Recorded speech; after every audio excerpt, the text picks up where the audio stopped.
फटाफट से ज्वाइन कर लीजिए अभी।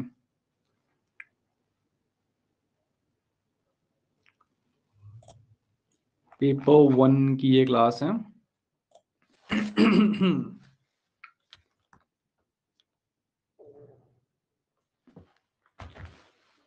तो सबका डिनर हो गया, होपफुली सभी का हो गया होगा। गुड इवनिंग जी, गुड इवनिंग।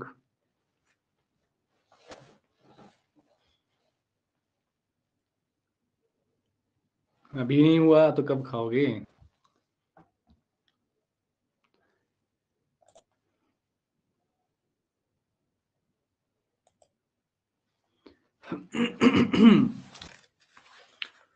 ओके।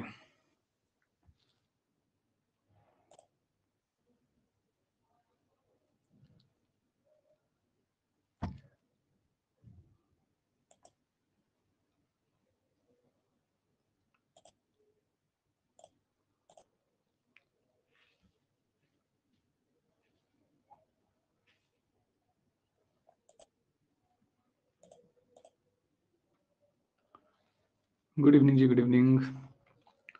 मैं फाइल अपलोड कर देता हूँ, बाकी लोगों को ज्वाइन करने देते हैं फिर।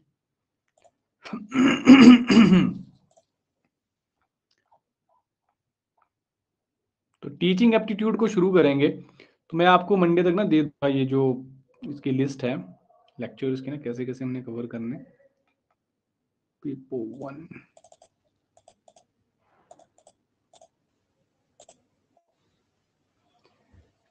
Good evening, good evening.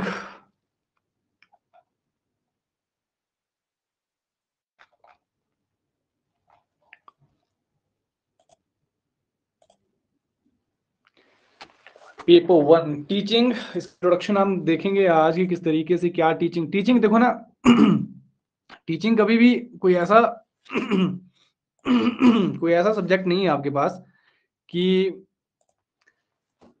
इसको आप वन गो में ऐसे ही पढ़ लें, ठीक है। तो इसके लिए इंटरेक्शन, इसके लिए डिस्कशन बहुत जरूरी है। बहुत ही प्रैक्टिकल सब्जेक्ट है, बहुत ही प्रैक्टिकल टॉपिक है, क्योंकि आप लोगों ने टीचिंग ही करनी है इसके बाद, आफ्टर क्रैकिंग JRF नेट जो भी है। अंजलि जी क्यों नहीं चल रही? मुझे लग रहा है टेक्निकल प्रॉब्लम हो रही है कुछ आपके साथ। क्या समस्या आ रही है मुझे काइंडली बता दें। आप ना सही से लॉगिन नहीं कर रहे हो मुझे ऐसा लग रहा है, या थोड़ा सा देखें कहीं ऑप्शंस वगैरह कहीं आपने क्लिक तो नहीं करे हैं।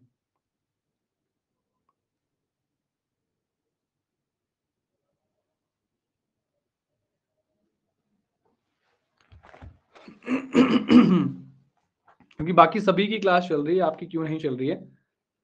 तो ये चिंता का विषय है जी।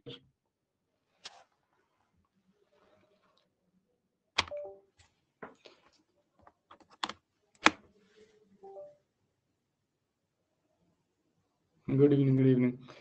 टाइमिंग तो ओके है ना? टाइमिंग के साथ किसी का इश्यू तो नहीं है? आरती,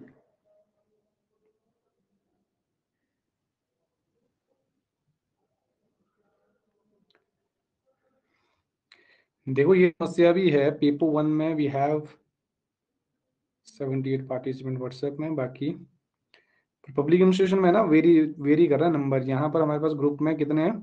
93 है, और टीचमेंट में 100 प्लस है, 105, 106 है। तो मैं कल देखूंगा इसको कौन यहाँ पर चुपके से घुसा है अंदर।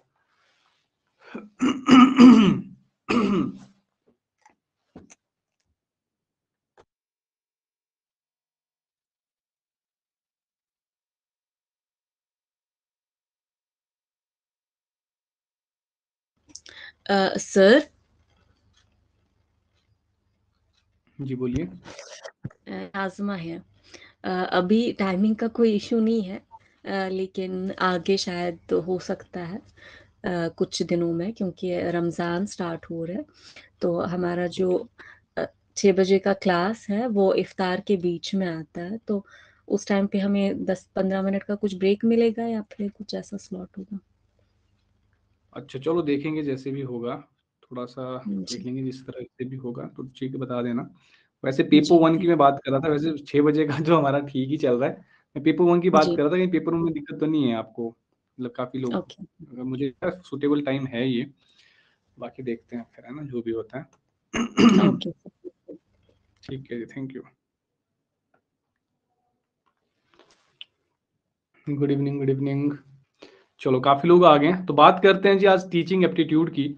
तो टीचिंग एप्टीट्यूड सबसे पहली यूनिट हमारी है, तो काफी ज्यादा प्रैक्टिकल यूनिट है ये। ठीक है, वेलकम एवरीवन। तो इसमें आपको ध्यान रखना है, एक सेकंड रुको जरा।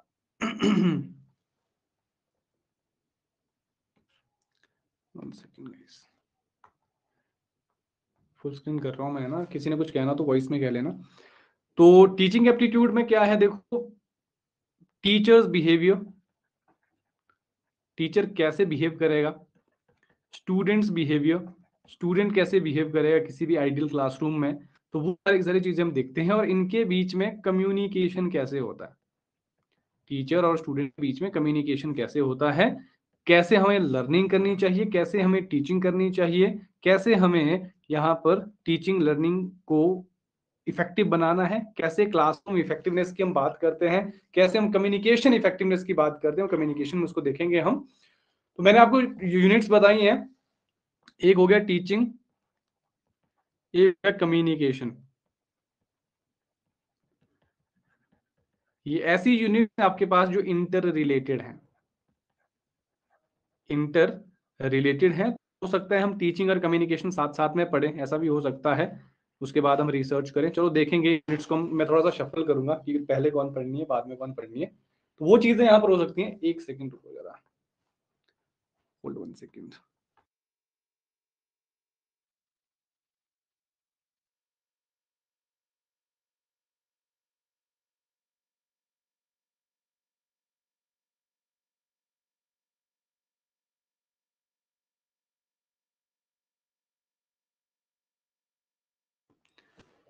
ओके, तो ये मैं बात कर रहा था कि भी हमने देखना है कि भी किस तरीके से हम यूनिट्स करेंगे। तो कल या परसों तक मैं आपको सेंड कर दूंगा ये पूरी डिटेल लेक्चर्स की, और कितने लेक्चर्स होंगे ये भी आपको पता चल जाएगा। So let's get started. तो टीचिंग एप्टीट्यूड बिल्कुल बेसिक देखेंगे हम आज, थोड़ा सा अगर इंटरेक्शन हो जाए तो बहुत बढ़िया रहेगा। आप में से कुछ लोग टीचर्स भी हैं, तो एक बार मैं पूछना चाहूंगा, किसी को भी प्रॉब्लम तो नहीं आ रही क्लास में? Anjani ji, is that clear now? I think आप सही लग रहा है आपको, आपका कमेंट नहीं आया अभी, ठीक है?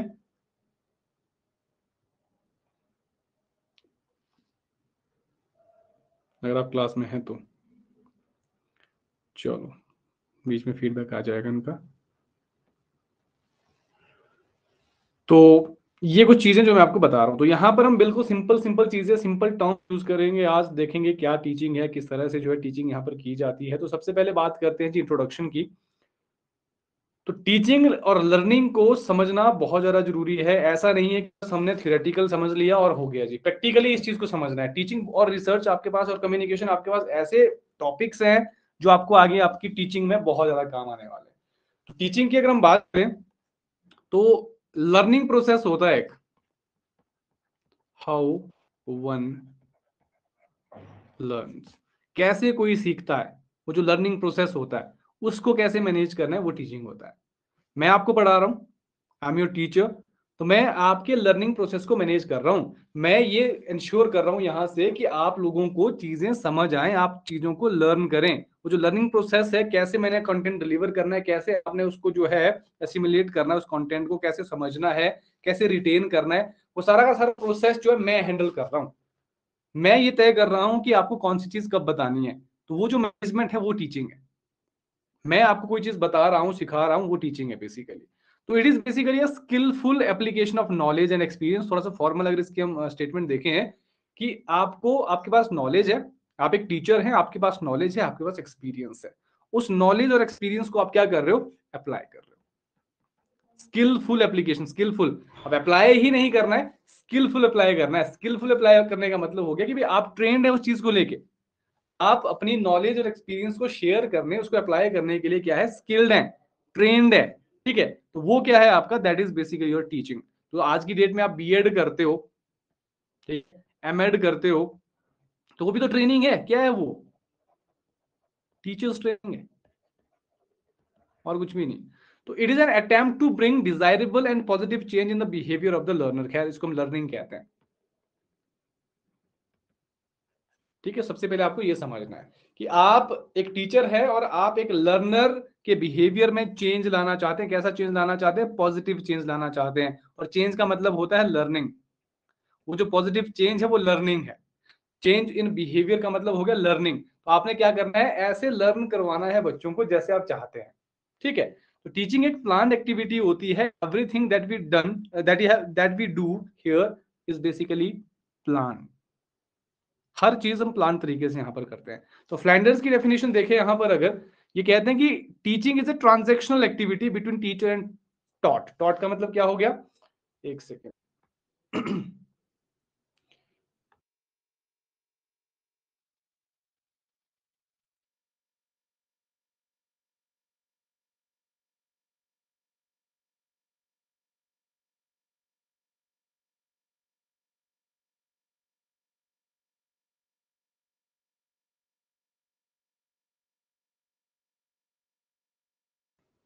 ओके, ज्वाइनिंग रिक्वेस्ट थी एक। चलो,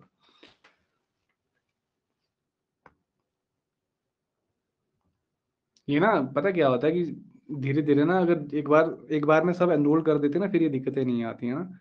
मैं फिर 1-2 दिन में खत्म कर दूंगा, ये पूरा पूरा पैक रहेगा। अब न्यू ज्वाइनिंग अब हम लेंगे नहीं। जितने लोगों ने आना था, 1-2 दिन का टाइम दूंगा मैं, फिर मंडे से नहीं लेंगे हम, ठीक है? So that will be. तो फ्लैंडर की डेफिनेशन हम देख रहे थे, that teaching is a transactional activity between teacher and the taught. Taught का मतलब स्टूडेंट हो गया, जिसको पढ़ाया गया है। ये डेफिनेशन भी पूछी गई है ना। तो टीचिंग क्या है? ट्रांजेक्शनल। ट्रांजेक्शन का मतलब समझते हैं? बैंक में जाते हैं आप, पैसे ट्रांसफर करते हैं, ट्रांजेक्शन उसको भी कहते हैं। तो ट्रांजेक्शन का मतलब क्या होता है? एक्सचेंज। यहां पर क्या एक्सचेंज हो रहे हैं? आइडियाज। क्या एक्सचेंज हो रहे हैं? इंस्ट्रक्शन एक्सचेंज हो रहे हैं। क्या एक्सचेंज हो रहे हैं? थॉट्स एक्सचेंज हो रहे हैं। ठीक है, तो ये जो एक्सचेंज हो रहा है, कम्युनिकेशन बेसिकली हो रहा है टीचर और टॉट के बीच में, जो सिखाया जा रहा है, दैट इज बेसिकली टीचिंग। ठीक, तो ये सिंपल सिंपल चीजें हैं, जो आप समझ नहीं आएगा वो पूछ लेना। बाकी ये कुछ ये देख लेते हैं थोड़ा सा, क्या क्या डेफिनेशन दी हुई है। जैसे डॉक्टर एपीजे अब्दुल कलाम जी है, इन्होंने क्या कहा हुआ है? एजुकेशनिस्ट, अगेन टीचर के बारे में बात कर रहे हैं। Teacher should build the capacities of spirit of enquiry, creativity, entrepreneurial and moral leadership among students and on their role model. देखो, आप भी कल दिन को टीचर बनेंगे सभी। तो एजुकेशनिस्ट या टीचर का यहाँ पर क्या मकसद होना चाहिए? टीचर को यहाँ पर क्या करना चाहिए? एजुकेशनिस्ट को क्या करना चाहिए? एजुकेटर को क्या करना चाहिए? बिल्ड करना चाहिए स्टूडेंट्स की कैपेसिटी को, ताकि वो इंक्वायर कर सकें, सर्च कर सके चीजों को, क्रिएटिविटी उनके अंदर आए, एंटरप्रेन्योरशिप यहाँ पर आए, जहां पर वो बिजनेस आइडियाज भी देखें, मॉरल लीडरशिप भी होनी चाहिए उनके अंदर, स्टूडेंट्स के अंदर, और सबसे इंपॉर्टेंट चीज, रोल मॉडल बने यहाँ स्टूडेंट्स के लिए। टीचर बहुत बड़ी रिस्पॉन्सिबिलिटी होती है। टीचर जैसे एक्ट करता है उस तरीके से ही स्टूडेंट्स भी इन्फ्लुएंस होते हैं। टीचर अगर अच्छे तरीके से यहाँ पर एक्ट करेगा, उसका कंडक्ट सही रहेगा, तो स्टूडेंट्स भी उसको एडमायर करते हैं, स्टूडेंट्स भी जो है मोटिवेट होते हैं, इंस्पायर होते हैं उससे। ठीक है, तो एरिस्टोटल कहते हैं education is a creation of sound mind, sound body. Sound मतलब हेल्दी माइंड समझ लो। हेल्दी माइंड को आपने क्या करना है? क्रिएट करना है एक हेल्दी बॉडी में, एरिस्टोटल कहते हैं। जॉन डीवी कहते हैं education is the power by which man is able to control his environment and fulfil his possibilities. की एजुकेशन एक ऐसी पावर है, एक ऐसी आपके पास एक ऐसा वेपन आपके पास है, जिसके थ्रू कोई पर्टिकुलर पर्सन क्या कर सकता है? अपना एनवायरनमेंट, अपनी पॉसिबिलिटीज को क्या कर सकता है? कंट्रोल कर सकता है। पॉसिबिलिटीज का मतलब समझ लो, ये संभावनाएं कुछ भी हो सकती है, पोटेंशियल एक्सप्लोर कर सकता है यहाँ पर इंसान, एजुकेशन अगर हो। कैपेसिटी, कैपेबिलिटी की कितना किसी के अंदर जो है पोटेंशियल है, उसको बेसिकली वो एक्सप्लोर कर सकता है। एजुकेशन का काम है। ठीक है, तो खैर ये तो रही थोड़ी फिलोसफिकल बातें। अब यहाँ पर एस्पेक्ट की बात करते हैं टीचर की। तो ये पीवाईक्यूज में यहाँ से क्वेश्चन आए हुए हैं कि भाई टीचिंग में हमें कौन कौन सी चीजें जरूरी होती हैं, और इससे रिलेटेड फिर किसी भी तरीके का क्वेश्चन आपसे पूछा जा सकता है। तो सबसे पहले हमारे पास टीचर होता है जी एक, फिर होता है एक लर्नर, फिर होते हैं इंटरवीनिंग वेरिएबल। ये बहुत इंपॉर्टेंट कॉन्सेप्ट है, इसको समझना बहुत ज्यादा इंपॉर्टेंट है कि टीचिंग में हमें किन किन चीजों की जरूरत है। मैंने आपको पीडीएफ नहीं भेजी शाम वाली क्लास की, है ना, मैं भेजता हूं अभी। तो टीचिंग में सबसे पहले आपके पास एक टीचर होना चाहिए। This is teacher. फिर टीचर कौन होगा? हु टीचेस और प्रोवाइड्स नॉलेज, जो यहाँ पर पढ़ाएगा, जो यहाँ पर नॉलेज या हम कहें कि इंस्ट्रक्शन देगा, है ना, जो टीच करेगा। फिर होगा आपके पास लर्नर, हु गेन्स नॉलेज और learn things which are taught by the teacher. ये हो गया यहाँ पर लर्नर आपका, दिस इज लर्नर। सिंपल सी चीज है, कोई बहुत बड़ी बात नहीं है। ये हो गया लर्नर। पहला एस्पेक्ट हो गया टीचर, दूसरा एस्पेक्ट हो गया आपके पास लर्नर या स्टूडेंट, कुछ भी कहें। तीसरा एस्पेक्ट है इंटरवीनिंग वेरिएबल। क्या है जी? Intervening variable. अब इंटरवीनिंग वेरिएबल हो गया ये, यहां पर बीच में आएगा इंटरवीनिंग वेरिएबल। ऐसी चीजें जो इंटरवीन करेंगी, जो बीच में यहां पर आएंगी टीचर और स्टूडेंट्स के बीच में, जो कि टीचर को हेल्प करेंगी टीच करने में, स्टूडेंट्स को हेल्प करेगी, लर्नर को हेल्प करेगी लर्न करने में। The things which helps teacher to teach and learner to learn. वही चीज कि भाई टीचर को हेल्प करेंगे वो टीच करने में, और लर्नर को हेल्प करेंगे वो लर्न करने में। तो इसमें कौन कौन सी इंटरवीनिंग वेरिएबल में कौन कौन सी चीजें आ सकती हैं? टीचिंग एड्स है, आपने स्मार्ट बोर्ड यूज कर लिया, आपने व्हाइट बोर्ड यूज किया हुआ, यहाँ पर आप एनवायरनमेंट देखते हैं कि किस तरीके का है, क्लासरूम का पूरा एक पूरी क्लासरूम आपका है, तो क्लासरूम का एनवायरनमेंट कैसा है। मेथड ऑफ टीचिंग है, किस तरीके से आप बोल रहे हो, कौन सा मेथड आप यूज कर रहे हो, या कोई स्टडी मटेरियल हो गया, यहाँ पर किस स्टडी मटेरियल से आप पढ़ा रहे हो, ये सारा सारा क्या आ जाएगा? इंटरवीनिंग वेरिएबल में आ जाएगा। ये ऐसी चीजें जो टीचर और स्टूडेंट के बीच में यहाँ पर एक सपोर्ट सिस्टम के तौर पे आती हैं, जिसकी वजह से टीचर, जैसे अगर यहाँ पर मैं बात करूं, ये जो पीडीएफ है, ये जो पीपीटी है, ये मेरे और आपके बीच में क्या है? इंटरवीनिंग वेरिएबल है। ये जो नेटवर्क है, ये जो टीचमेंट एप्लीकेशन यहाँ पर है, ये क्या है? मेरे और आपके बीच में एक इंटरवीनिंग वेरिएबल है। इसकी वजह से हम क्या कर रहे हैं? कनेक्ट हो पा रहे हैं, स्टडी मटेरियल हम इसके जरिए यहाँ पर डिलीवर कर पा रहे हैं।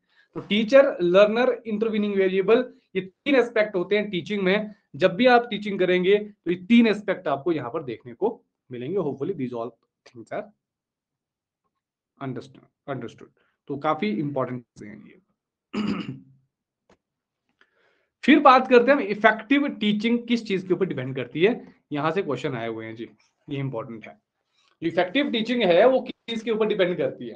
देखो, सबसे पहली चीज है how clearly students understand what they are expected to learn and how accurately their learning can be evaluated. अब हमारे पास दो तरीके हैं जिसकी वजह से हमें पता चले, ये बहुत इंपॉर्टेंट है। इफेक्टिवनेस ऑफ टीचिंग से क्वेश्चन आता है, आपको कम से कम ये दो चीजें पता होनी चाहिए जिसकी वजह से हमें पता चलेगा कि इफेक्टिव टीचिंग हो रही है या नहीं हो रही है, टीचिंग इफेक्टिव हो रही है या नहीं हो रही है। तो कैसे पता चलेगा जी? सबसे पहले how clearly students understand what they are expected to learn. मैं आपको टीचिंग एप्टीट्यूड पढ़ा रहा हूं, कोई भी टॉपिक पढ़ा रहा हूं, और मैं आपसे एक्सपेक्ट कर रहा हूं कि आपको ये चीजें समझ आए।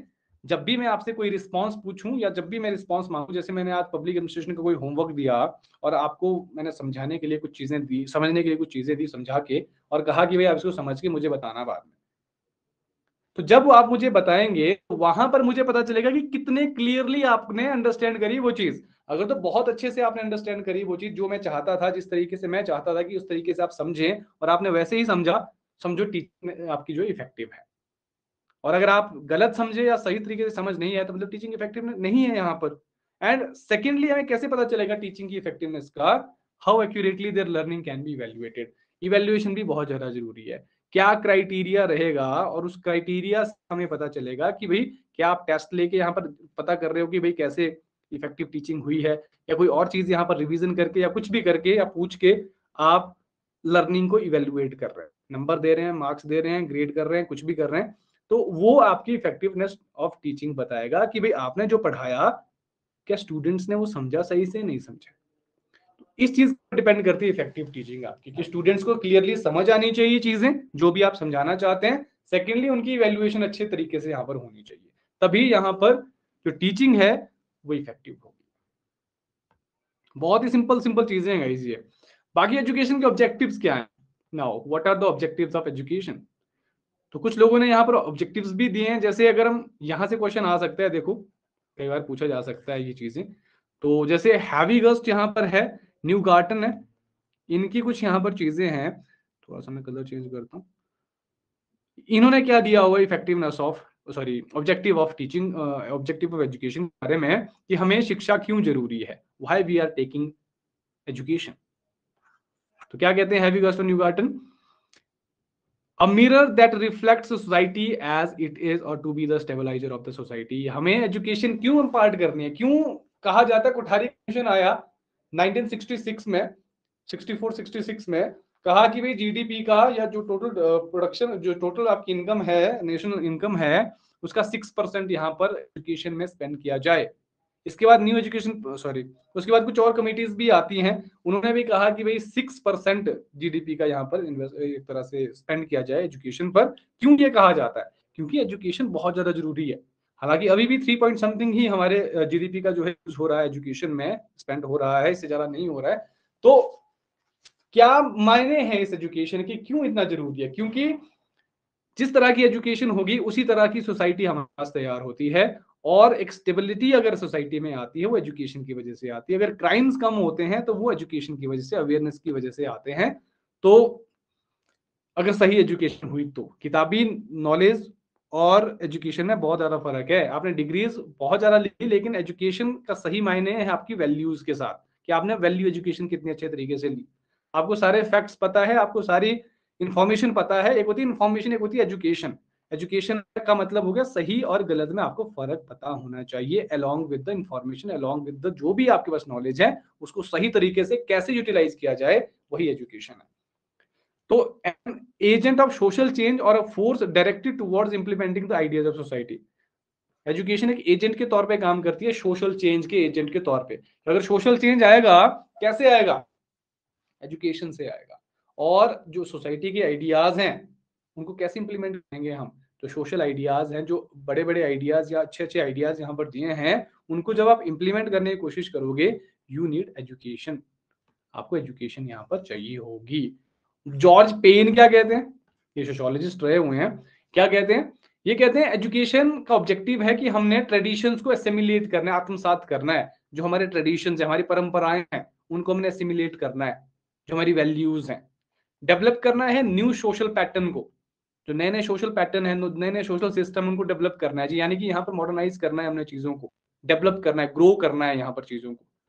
जो हमारे सिस्टम है, जो हमारे कल्चर है, उसको ग्रो करना है।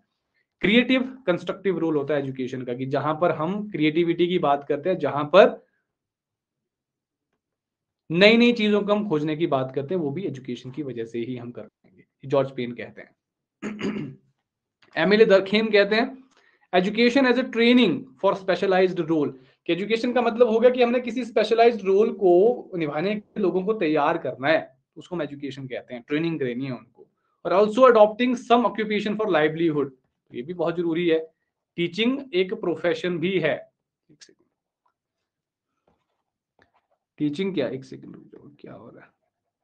टीचिंग क्या है, एक प्रोफेशन भी है। जैसे मैं यहाँ पर एज ए प्रोफेशन टीचिंग कर रहा हूँ, ठीक है। अर्निंग के लिए, लाइवलीहुड के लिए भी लोग टीचिंग करते हैं, जॉब्स करते हैं असिस्टेंट प्रोफेसर की, या और जो भी यहाँ पर एजुकेटर्स के तौर पे काम करते हैं। तो एक प्रोफेशन के तौर पे भी एजुकेशन को हम यहाँ पर यूज करते हैं। ये भी one of the most important objective है। आप लोग अगर एजुकेशन ले रहे हो, आप भी लाइवलीहुड के लिए ले रहे हो ना, ताकि हम इतने कैपेबल बन जाए कि हमारा जो लाइवलीहुड है वो भी चल पड़े, और साथ ही साथ हम कुछ सोशल सर्विस भी कर सके।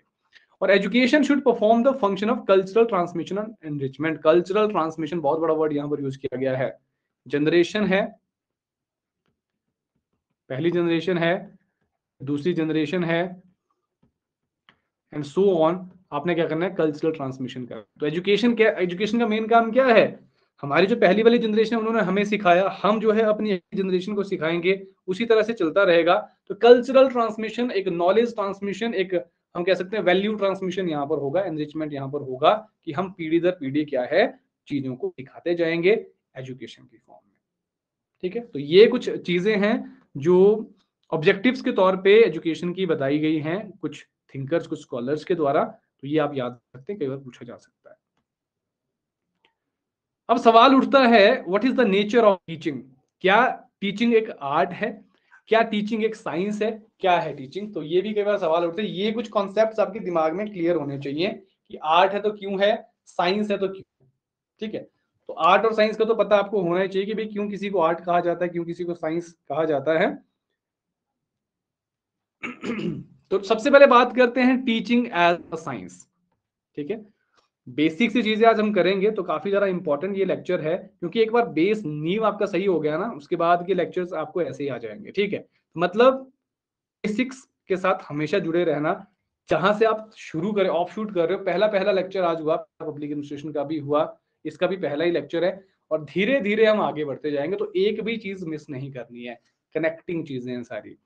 तो साइंस के तौर पे देखिए, अगर टीचिंग साइंस है, तो teaching is based upon a systematic body of knowledge. अब देखो साइंस क्या होता है, ये है साइंस की definition, systematic body of knowledge, this is science. और आपको पता है टीचिंग भी सिस्टमैटिक बॉडी ऑफ नॉलेज के ऊपर ही बेस्ड है, ये साइंस की डेफिनेशन होती है ना। यहाँ पर सिस्टमैटिक चीजें होती हैं, लॉजिकल रैशनैलिटी होती है। And this knowledge has been derived from social, psychological, historical, political, economic aspects of life. जिंदगी के जो यहाँ पर अलग अलग पहलू हैं आपके, चाहे सोशल सामाजिक है, आपका साइकोलॉजिकल है, हिस्टोरिकल है, पॉलिटिकल, इकोनॉमिक, एंड बहुत सारे एस्पेक्ट और भी हो सकते हैं, वहां से ये नॉलेज हमने डिराइव की होती है। और teaching has definite steps to be followed. अब क्या होता है साइंस में, साइंस में स्टेप्स होते हैं, साइंस में कुछ प्रिंसिपल्स होते हैं, उन प्रिंसिपल्स को भी आप यहाँ पर फॉलो करते हैं। तो साइंस इसको इसलिए कहा जाता है क्योंकि टीचिंग बेस्ड है आपके on systematic body of knowledge. जो भी नॉलेज हमने डिराइव करी है एक्सपीरियंस के बेसिस पे, या हम कह सकते हैं कि फील्ड वर्क के बेसिस पे, ऑब्जर्वेशन के बेसिस पे हमने यहाँ पर नॉलेज गेन होती है, और यहाँ पर कुछ स्पेसिफिक स्टेप्स भी होते हैं जिनको हम फॉलो करते हैं। ठीक है जी, साइंस है, सिस्टमैटिक नॉलेज के ऊपर बेस्ड है, इसलिए साइंस है। तो आर्ट क्यों है, तो ये भी यहाँ पर क्वेश्चन उठता है कि आर्ट क्यों है, कैसे है। तो आर्ट भी है जी, it takes place in dynamic environment. Changing environment होता है जी, चेंजिंग एनवायरनमेंट होता है, और चेंजिंग एनवायरनमेंट में जब हम टीचिंग करते हैं, अलग अलग लोगों से डील करते हैं, अलग अलग स्टूडेंट्स के साथ डील करते हैं, अलग अलग सिनेरियोज के साथ डील करते हैं, तो इस वजह से क्या है, हमें कुछ स्किल्स की जरूरत यहाँ पर पड़ती है। Teacher must deal with various behaviours of the learners in an effective way. अब यहाँ पर अगर आप 50 स्टूडेंट्स हैं, तो आप 50 स्टूडेंट्स एक तरह के थोड़ी ना है, इंडिविजुअल डिफरेंसेस हैं, तो इसीलिए टीचर को क्या करना पड़ता है। अब टीचर एक रोबोट तो नहीं बन सकता, अब टीचर को यहाँ पर आप लोगों के साथ डील करना है, सबके साथ डील करना है। कुछ लोग हो सकते हैं स्लो लर्नर है, कुछ लोग हो सकते हैं फास्ट लर्नर है, कुछ हो सकता है कुछ अटपटे से सवाल पूछे, है ना, कुछ हो सकता है यहाँ पर बहुत बढ़िया सवाल पूछे, हो सकता है कुछ बहुत ही ज्यादा लॉजिकल सवाल पूछे, कुछ भी हो सकता है अलग तरह का भी। कुछ लोग एग्रेसिव हो सकते हैं, कुछ लोग पोलाइट हो सकते हैं, कुछ अलग अलग तरह के आपके नेचर्स हो सकते हैं। तो एक टीचर को उन सभी चीजों से डील करना होता है। उसके लिए क्या चाहिए होता है टीचर के पास, स्किल्स। और जहां स्किल्स हैं वो आर्ट होती है आपकी। आर्ट का मतलब ही है जहां पर आपने चीजें सीखी हैं, स्किल्स जहां पर अप्लाई होती है वो आपका आर्ट होता है। And this requires a great level of skills of teacher, तो इसीलिए इसको हम आर्ट भी कहते हैं टीचिंग को। आर्ट का मतलब हो गया कि आपको पता है कब कौन सी चीज इंप्लीमेंट करनी है। आपके पास बहुत सारे तरीके हो सकते हैं, you have a lot of way of teaching. आपको पता होना चाहिए कहाँ पर आपको फास्ट पढ़ाना है, कहाँ पर स्लो पढ़ाना है, कहाँ पर किस तरीके से आपको पढ़ाना है, कहाँ पर इंग्लिश यूज करनी है, कहाँ पर हिंदी यूज करनी है, कहाँ पर लोगों के डाउट्स, स्टूडेंट्स के डाउट सॉल्व करने हैं। ये सारी चीजें आपको पता होती है as a teacher.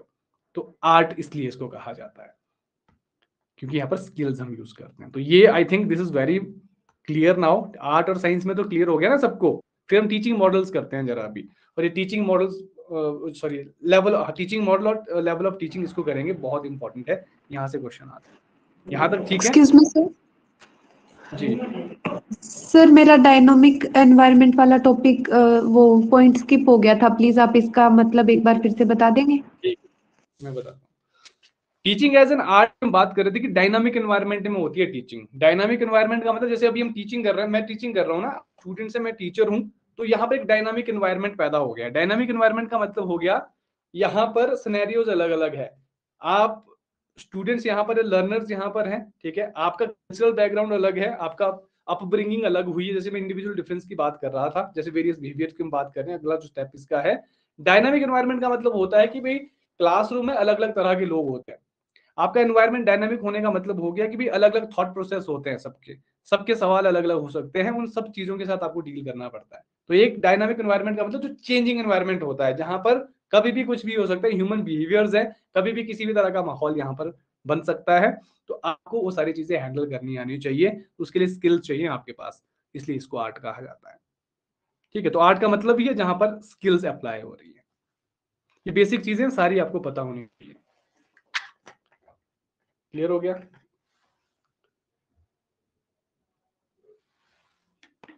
Thank you sir. Okay जी, इसके बाद हम बात करते हैं, ये चीजें ना एक बार गो थ्रू होना जरूरी है, क्योंकि फिर जब आप रिवाइज करोगे तो फिर आपको दिक्कत नहीं आएगी। तो क्वेश्चन बात करते हैं जी हम टीचिंग मॉडल्स की। तो दो तरह के मॉडल्स हम यहाँ पर देखने वाले हैं टीचिंग के। तो एक तो इंस्ट्रक्टर सेंटर्ड टीचिंग होती है, जिसको हम क्या कहते हैं, टीचर सेंटर्ड टीचिंग। इंस्ट्रक्टर को आप टीचर भी कहते हैं, ठीक है। टीचर सेंटर्ड टीचिंग होता है, या उसको टीचर सेंटर्ड कह सकते हैं, इंस्ट्रक्टर सेंटर्ड कह सकते हैं। नाम से पता चल रहा है ऐसी टीचिंग जहां पर सब कुछ डिसाइड करेगा टीचर, कैसे पढ़ना है, क्या पेस रहेगा पढ़ाई का, स्पीड क्या रहेगी पढ़ाई की, कितने चैप्टर हमने कब करने, क्या करना है, सारा डिसीजन कौन लेगा, टीचर। कितना आपने याद करना है, कितना आपको होमवर्क देना है, सारा सारा कौन डिसाइड करेगा, टीचर। इंस्ट्रक्टर या टीचर कंट्रोल करता है material to be learn and the pace of learning, कि आपने कौन सा स्टडी मटेरियल यहाँ पर पढ़ना है, आपको पेस कौन सा यहाँ पर लर्निंग का रखना है। पेस का मतलब होता है स्पीड, है ना, कि किस स्पीड से आपने पढ़ाई यहाँ पर करनी है, कितना जल्दी जल्दी सिलेबस कवर करना है, या क्या चीजें आपको यहाँ पर लर्न करनी है, सब टीचर बताएगा। और टू लर्न और मेमोराइज न्यू नॉलेज, यहाँ पर टीचर डिसाइड करेगा कि कैसे आपको लर्न करनी है, मेमोराइज करनी है नई नई नॉलेज। तो ये बेसिकली क्या होता है, छोटे छोटे बच्चों, किड्स के लिए होता है। ये छोटे बच्चे हो गए, प्राइमरी स्कूल के हो गए, उनको सिखाया जाता है। वो टीचर सेंटर्ड यहाँ पर टीचिंग होती है, जहां टीचर के हाथ में सारा कंट्रोल होता है, बच्चों को जितना वो, मतलब यहाँ पर डायरेक्शन होती है मेन, यहाँ पर डायरेक्शंस दी जाती हैं स्टूडेंट्स को कि आपने ऐसा करना है, और स्टूडेंट एज इट इज करते हैं। और जिम्मेवारी भी यहाँ पर पूरी पूरी टीचर की ही होती है लर्निंग के लिए। तो इसको हम पेडागोजिकल अप्रोच भी कहते हैं, पेडागोजिकल अप्रोच, टीचर सेंटर्ड। ठीक है, तो इसको आपने याद रखना है, बहुत इंपॉर्टेंट है, बिल्कुल सिंपल है। तो पेडागोजी एक टर्म आती है, ये पूछी भी गई थी शायद आपसे पीवाईक्यू में, कि पेडागोजी क्या होती है। तो it is an art and science of teaching, है ना, हाउ टीचिंग अकर्स। मतलब ये पेडागोजी एक ऐसी टर्म है जो हमें बताती है कि भाई टीचिंग बेसिकली होती कैसे, how teaching occurs. It is basically the art and science of teaching, कैसे हमने टीचिंग करनी है, पेडागोजी उसको कहते हैं। तो लर्नर जो है फुली डिपेंडेंट होता है इंस्ट्रक्टर के ऊपर या टीचर के ऊपर अपनी लर्निंग के लिए पेडागोजिकल अप्रोच में, और teacher assumes full responsibility of what is taught. क्या पढ़ाया गया है, ये सारी की सारी जिम्मेवारी किसकी होगी, ये टीचर की होगी। और उन स्टूडेंट्स ने कितना लर्न किया है और कितना लर्न किया जाना चाहिए, वो भी टीचर की जिम्मेवारी है। और teacher also evaluates and the learning process of students, students के लर्निंग प्रोसेस को यहाँ पर इवेल्युएट भी टीचर ही करता है। कोई छोटा बच्चा होगा तो उसको अगर ऐसे कोई याद करने को दिया होगा, टेबल को याद करने को दिया होगा, तो वो याद करे, उसको ये जिम्मेवारी टीचर की ही यहाँ पर होगी। तो पेडागोजिकल अप्रोच का मतलब हो गया टीचर सेंटर्ड अप्रोच। दूसरा मॉडल आता है जी यहाँ पर लर्नर सेंटर्ड टीचिंग। अब देखो नाम से सारी चीजें पता चल रही है। लर्नर सेंटर्ड का मतलब क्या हो गया, ऐसी टीचिंग जहां पर लर्नर के हिसाब से, स्टूडेंट्स के हिसाब से सारी की सारी चीजें हो रही हैं। तो learner is mostly self directed and responsible for his own learning. तो सेल्फ डायरेक्टेड होगा यहाँ पर लर्नर, और अपनी लर्निंग कैसे हो रही है उसकी खुद यहाँ पर रिस्पॉन्सिबल होगा। हायर एजुकेशन में ये सारी चीजें होती हैं, जैसे आप लोगों ने मास्टर्स करा होगा, ग्रेजुएशन करा होगा, तो यहाँ पर learning by discovering basically concept use किया जाता है, कि आप चीजों को खुद खोजते हैं, उसके बाद उसको लर्न करते हैं, डिस्कवर करते हैं, मटेरियल देखते हैं, एक्सप्लोर करते हैं चीजों को, है ना। तो setting pace of learning at their own, किस तरीके से पढ़ना है आपने, आप खुद यहाँ पर तय करते हैं। टाइम के हिसाब से आप देखते हैं कि भाई कितनी जरूरत यहाँ पर हमें पढ़ने की है, और अपना पेस ऑफ लर्निंग आप खुद तय करते हैं कि किस स्पीड से हमने पढ़ना है। और इसको हम एंड्रागोजिकल अप्रोच कहते हैं। एक पेडागोजिकल अप्रोच हो गई टीचर सेंटर्ड, एक होगी एंड्रागोजिकल अप्रोच। ये पूछा गया है पीवाईक्यू में आपसे कि एंड्रागोजिकल अप्रोच क्या होती है। एंड्रागोजिकल अप्रोच होती है learner centred approach. Self learning, self evaluation यहाँ पर होती है, खुद आप तय करते हैं कि कैसे पढ़ना है, कैसे सीखना है, और इवेल्युएट भी करते हैं खुद कि भाई कितना हमें आता है। एक तरह से फुली अवेयर्ड स्टूडेंट यहाँ पर होता है, जो अवेयर है अपनी एजुकेशन को लेके, जैसे हायर एजुकेशन में होता है। तो ये दो मॉडल हमने पढ़ने थे यहाँ पर, एक टीचर सेंटर्ड है, दूसरा आपके पास स्टूडेंट सेंटर्ड। दो मॉडल्स यहाँ पर है, hopefully these are very clear.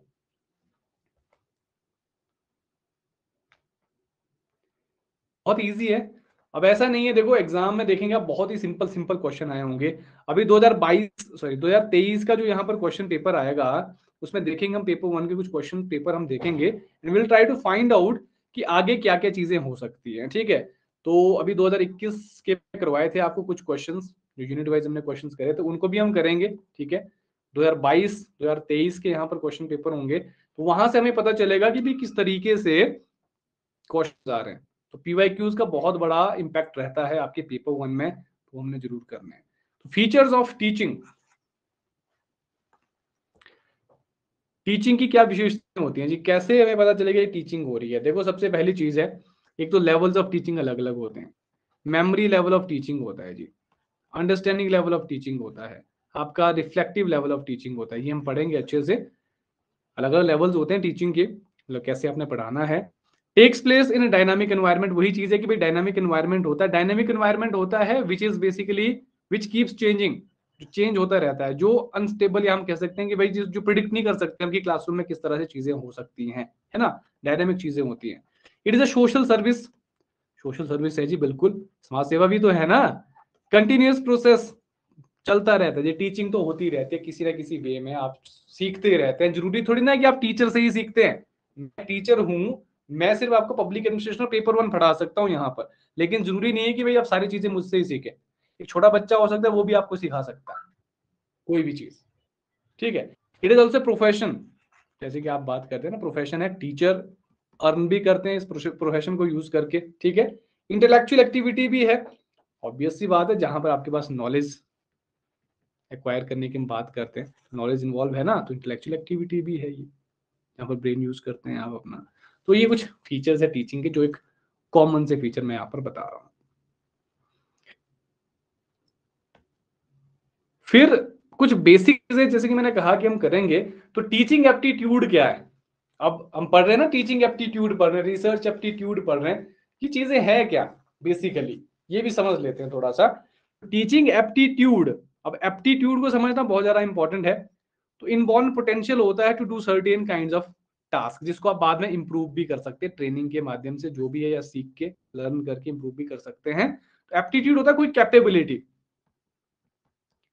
Aptitude का मतलब हो गया कैपेबिलिटी, क्या है आपकी कैपेबिलिटी, कैपेसिटी, कितनी कैपेसिटी नहीं कहेंगे, कैपेबिलिटी कहेंगे, एबिलिटी कहेंगे किसी चीज को करने के लिए। ये फिजिकल एबिलिटी हो सकती है, मेंटल एबिलिटी हो सकती है, और to check the cognitive abilities of a person. अब हम एप्टीट्यूड टेस्ट लेते हैं कि आपकी योग्यता कितनी है किसी पर्टिकुलर चीज के लिए, तो आप उसकी एबिलिटीज किसी पर्सन की, जो यहाँ पर इंटेलेक्चुअल एबिलिटी की हम बात करते हैं टीचिंग में, तो वो आप बेसिकली देखने की कोशिश करते हैं कि भाई कितना आपको आता है, क्या चीजें आपने सीखी हुई है, और आपकी कैपेबिलिटीज है सर्टेन किसी भी पर्टिकुलर फील्ड में, या जो भी यहाँ पर आपने तय किया हुआ है। तो एप्टीट्यूड मतलब तो हो गया कैपेबिलिटी, एबिलिटी आपका। तो कॉग्निटिव एबिलिटीज यहाँ पर मैंने शब्द यूज किया था एक, ठीक है, कॉग्निटिव एबिलिटीज को हमने चेक करना है। तो कॉग्निटिव एबिलिटीज का मतलब क्या, कॉग्निटिव का मतलब क्या समझते हैं, cognition related to knowledge, related to brain, brain कहें, नॉलेज कहें, ठीक है, या ability of thinking, ability of reasoning, यही तो है ना आपका कॉग्निटिव एबिलिटीज। तो इन्वॉल्व जजमेंट एंड मेमोरी, जज करते हैं चीजों को आप, राइट रॉन्ग ये आप जज करते हैं यहाँ पर, मेमोराइज करते हैं चीजें, मेमोरी अवेलेबल, मेमोरी यहाँ पर इन्वॉल्व रहती है, और ability to acquire factual information, information की बात कर रहे हैं कि फैक्चुअल इंफॉर्मेशन को एक्वायर करना, नॉलेज स्टोर करना, इंफॉर्मेशन स्टोर करना, ये भी आपका कॉग्निटिव एबिलिटीज में यहाँ पर आता है। ठीक है, तो इसको पढ़ेंगे हम अच्छे से, गगने ब्रिग्स की यहाँ पर हम पढ़ेंगे, टेक्सोनॉमी, ब्लूम की टेक्सोनॉमी पढ़ेंगे। तो अब एप्टीट्यूड हमने देख लिया कि भी एबिलिटी होती है, अब टीचिंग एप्टीट्यूड क्या होता है, ऑब्वियस सी बात है, it is all about evaluating candidates who want to enter teaching profession on the basis of their knowledge and skills. अब आपसे टीचिंग एप्टीट्यूड का यूनिट क्यों कराया जा रहा है नेट के पेपर में, ये है उसका आंसर, क्योंकि आपको इवेल्युएट किया जा रहा है कि जो टीचिंग प्रोफेशन में आप जा रहे हैं, आपने नेट क्वालिफाई करना है, उस नेट क्वालिफाई करने के बाद आप टीचिंग प्रोफेशन में जाओगे, तो क्या आप कैपेबल हैं उसके। हालांकि 5 क्वेश्चन से तो क्या ही तय होगा यहाँ पर, या छोटे से सिलेबस से तो क्या ही तय होगा, लेकिन फिर भी यहाँ पर आपके लिए रखा हुआ है मापदंड कि आपको ये क्वालिफाई करना है, ये 5 क्वेश्चन यहाँ से करने, कि टीचिंग प्रोफेशन में आप जा तो रहे हो, क्या आप उसके लायक हो या नहीं हो, उस पर्टिकुलर एबिलिटी को जज करने के लिए, उस एबिलिटी को टेस्ट करने के लिए, उनकी नॉलेज स्किल टेस्ट करने के लिए कि whether they are able to be teacher और नॉट, टीचिंग प्रोफेशन कर सकते नहीं कर सकते हैं, उसके लिए टीचिंग एप्टीट्यूड का टेस्ट लिया जाता है आपका, इसलिए टीचिंग एप्टीट्यूड आपके सिलेबस में है। This is the answer. Refers to the basic qualities required to become a successful teacher. वही चीजें हैं कि भाई बेसिक क्वालिटीज आपके पास हैं एक सक्सेसफुल टीचर बनने के लिए, नहीं है। जैसे अगर हम स्कूल एजुकेशन की बात करते हैं, टीचर्स एलिजिबिलिटी टेस्ट होता है ना, टैट होता है ना, चाहे सी टैट हो गया या किसी स्टेट का टैट हो गया या कुछ और चीजें यहाँ पर हो सकती हैं, तो वो स्कूल लेवल में जो टीचर बनने की जो क्षमता होती है उसको टेस्ट किया जाता है।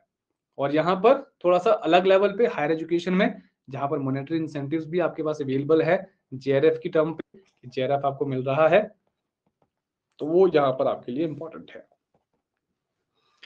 These qualities include qualifications, intelligence, attitude, ये सारी चीजें देखी जाती हैं। हालांकि टीचिंग एप्टीट्यूड को आपने सिर्फ और सिर्फ एग्जाम पास करने के लिए नहीं पढ़ना है, आपको इसको सीखना है। मैं 2-3 यूनिट के नाम बताया आपको कि टीचिंग एप्टीट्यूड हो गया, रिसर्च हो गया, कम्युनिकेशन हो गया, इवन हायर एजुकेशन भी इसमें आता है, उसके बारे में भी आपको नॉलेज होनी चाहिए। तो ये 3-4 यूनिट्स ऐसी हैं जो शायद आपको काफी आगे तक जो है काम आएंगी।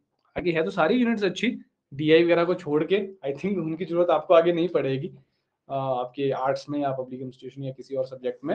लेकिन हाँ, teaching, research, communication, higher education, even ICT भी हो सकता है यूज हो, तो ये सारी चीजें आपको काम आएंगी आगे। कुछ इंपॉर्टेंट टर्म्स होती हैं जो हमें पता होनी चाहिए बेसिकली कि भाई क्या ये टर्म्स रहती हैं, किस तरीके से जो है। नो साउंड एंड गेटिंग, अभी ठीक है?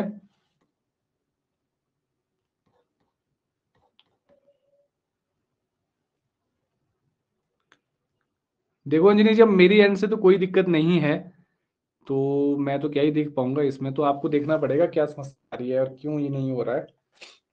ठीक है, तो एजुकेशन, लर्निंग, ये सारी की सारी टर्म्स देखेंगे हम यहाँ पर क्या होती हैं। तो एजुकेशन का मतलब क्या हुआ यहाँ पर? Education is form of learning in which knowledge, skills, habits of a group of people are transferred from one generation to the next through teaching, training और self learning, जो हमने पहले बात करी कि एजुकेशन एक ऐसी फॉर्म ऑफ लर्निंग है जहां पर हम नॉलेज, स्किल्स या जितनी हमारे पास नॉलेज होती है वो हम एक जनरेशन से दूसरी जनरेशन को यहाँ पर ट्रांसफर करते हैं। कैसे? टीचिंग करा के, ट्रेनिंग करा के, या सेल्फ लर्निंग से भी होता है। ये तो एजुकेशन हो गया। लर्निंग क्या होती है? एक्टिविटीज एंड एक्सपीरियंसेस होती है लर्निंग, और कुछ भी नहीं। आप कोई चीज लर्न कर रहे हो ना, उसमें क्या क्या चीजें इन्वॉल्व हैं? या तो कुछ एक्टिविटीज हो रही हैं, एक्सपीरियंसेस आप कर रहे हो, फिर जाके आप लर्न कर रहे हो वो सारी सारी चीजें। तो अगर हम थोड़ा सा उसको और इलेबोरेट करें तो परमानेंट चेंज होता है learning in an individual behaviour due to experience and practice. आप प्रैक्टिस करते हो, एक्सपीरियंस आपको होता है और उसके बेसिस पे परमानेंट चेंज आता है इंडिविजुअल के बिहेवियर में। छोटा सा एग्जांपल, आप कहते हैं सर डेटा इंटरप्रिटेशन बहुत ही मुश्किल है, लेकिन डेटा इंटरप्रिटेशन को जब आप प्रैक्टिस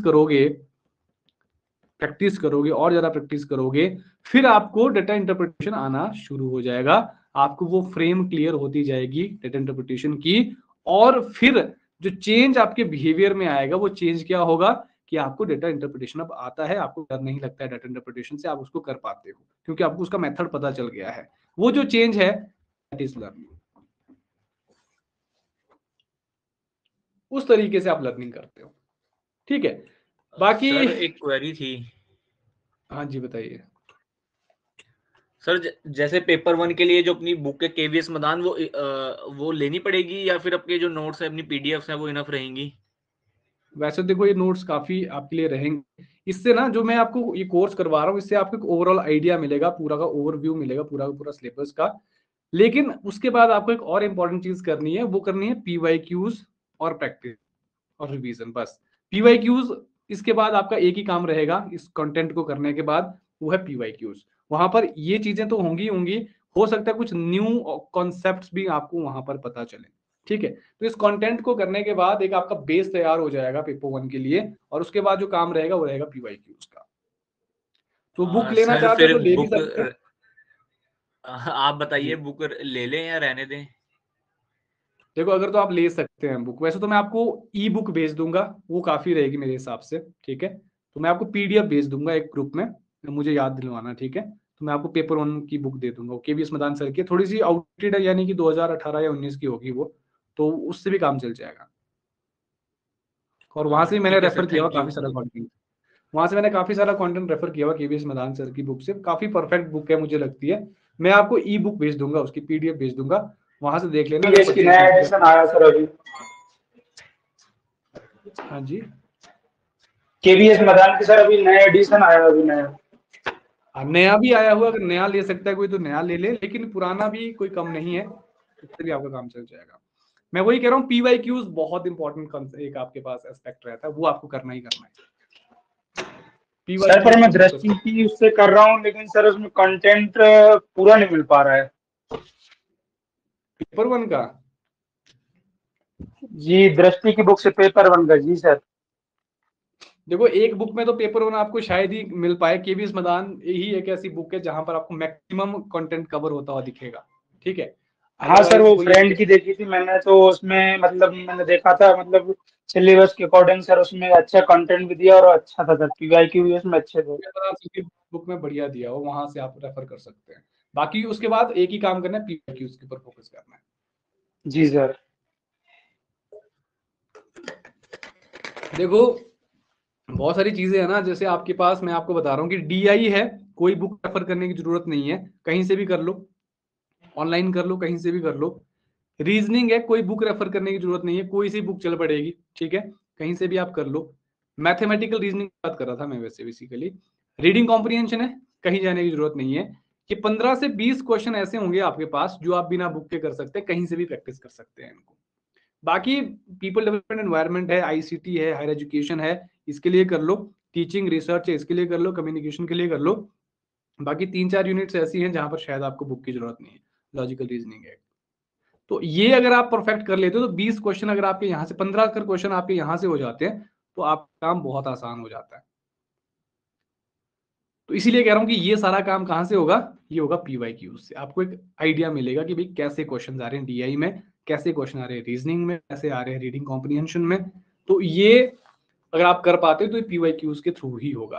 तो मैं करवाऊंगा आपको कुछ चीजें, जैसे हमें टाइम मिलेगा तो उसमें देखेंगे इस चीज को। बाकी टेस्ट वगैरह मैं आपकी लूंगा, मॉक्स वगैरह इसमें शायद है, उसमें मुझे फीड करने पड़ेंगे क्वेश्चंस, तो मैं जैसे ही वो होते हैं तो मैं आपके टेस्ट भी बीच बीच में लेते रहूंगा, ठीक है। तो PYQs संजीवनी बूटी है, पेपर 1 के लिए भी, पेपर 2 के लिए भी आपके लिए। तो प्रीवियस ईयर क्वेश्चन नहीं लगा रहे हैं आप तो बहुत बड़ी गलती होगी, तो धीरे धीरे लगाते रहें। यूनिट वाइज में क्वेश्चन करवाता रहूंगा आपको, तो कोशिश करूंगा कि मॉक्स में जल्दी शुरू कर दूं इसमें, यूनिट वाइज ही, तो बेटर रहेगा, ठीक है। तो that will definitely help.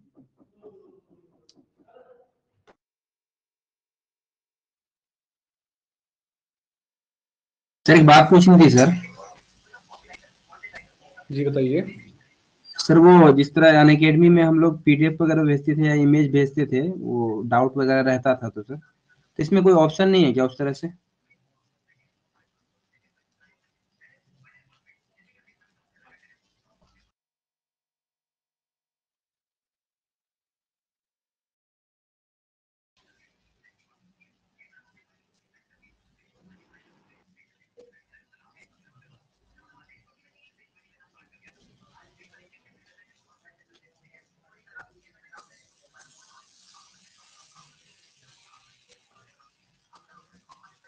Voice नहीं आ रही है सर। हाँ, म्यूट हो गया था। ओके सर, क्लियर है। PYQs, देखो PYQs चीज़ टाइम के ऊपर डिपेंड करेगा। फिलहाल तो कंटेंट ही मैं आपको प्रोवाइड कर रहा हूँ, बाकी मॉक्स वगैरह मैं आपको प्रोवाइड कर दूंगा यहाँ पर जैसे भी फिजिबल होता है। तो उसके लिए थोड़ा टाइम लगेगा PYQs, क्योंकि इतना टाइम है नहीं ना हमारे पास, 3 महीने ही है, तो देखते हैं सर कैसे भी रिकॉर्डिंग होगा। शायद आज लेट स्टार्ट हुई है, अभी स्टार्ट हुई है। हाँ, मुझे भी लग रहा है, नहीं इससे पहले मैंने करी तो थी, चलो कोई बात नहीं। अभी मैं देख रहा था इसको, अभी रिकॉर्डिंग वाला बटन हुआ नहीं था, लेकिन मैंने शुरू में कर दिया था वैसे, पर चलो कुछ टेक्निकल प्रॉब्लम आ गई होगी, चलो आगे से ध्यान रखेंगे। ओके, तो आगे बढ़े फिर। मैंने इससे पहले रिकॉर्डिंग तो करी थी शुरू, अब पता नहीं क्या हो गया बीच में। चलो ठीक है, ये आप कवर कर ही लोगे इसमें पीडीएफ से, इसमें कोई ज्यादा है नहीं करने लायक। तो इसके बाद हम टीचिंग और ट्रेनिंग में देखते हैं कि टीचिंग और ट्रेनिंग में क्या डिफरेंस है। कुछ बेसिक चीजें हैं जो आपको पता होनी चाहिए ना, जैसे टीचिंग और ट्रेनिंग है, इसके बीच में क्या डिफरेंस है। तो देखो सिंपल सा है, जो ट्रेनिंग है it means to equip candidates with specific और जॉब रिलेटेड और टेक्निकल स्किल। जहां पर आप कोई एक स्पेशलाइजेशन की हम बात करते हैं, स्पेसिफिक की यहाँ पर बात की गई, स्पेसिफिक स्किल आप सीखना चाहते हैं तो वो ट्रेनिंग के अंडर बेसिकली आता है। और जो टीचिंग आपका वाइडर कॉन्सेप्ट है देन ट्रेनिंग। वही है कि अगर ये टीचिंग है बहुत ब्रॉडर है, और इसी में आप समझ सकते हैं कि ट्रेनिंग आता है, छोटा सा एस्पेक्ट आता है।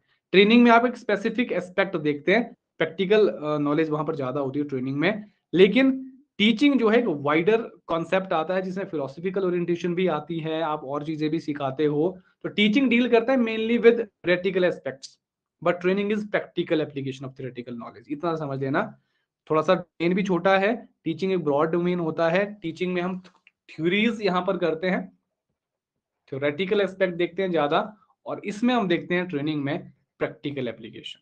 छोटा सा डिफरेंस आपने देख लेना है इसमें टीचिंग और ट्रेनिंग में। कई बार क्या आता है, पूछा भी जाता है ना, अगर मान लो इंटरव्यू में ही पूछ लिया गया आपसे तो फिर क्या कहोगे। कम से कम इतना तो पता होना चाहिए कि कैसे टीचिंग और ट्रेनिंग यहाँ पर बेसिक होती है।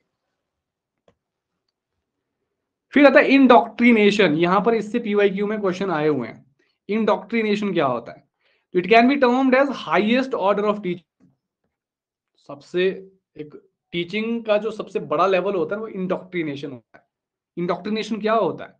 इंडॉक्ट्रिनेशन होता है अपने आइडियाज, अपने कॉन्सेप्ट्स को दूसरों को सिखाना, या हम कहें कि दूसरों से अडॉप्ट करवाना। That is basically indoctrination. इसमें क्या होता है, जो कॉन्सेप्ट है, बिलीव्स है और जो आइडियाज हैं वो इंपोज किए जाते हैं दूसरों के ऊपर, can be included in teaching.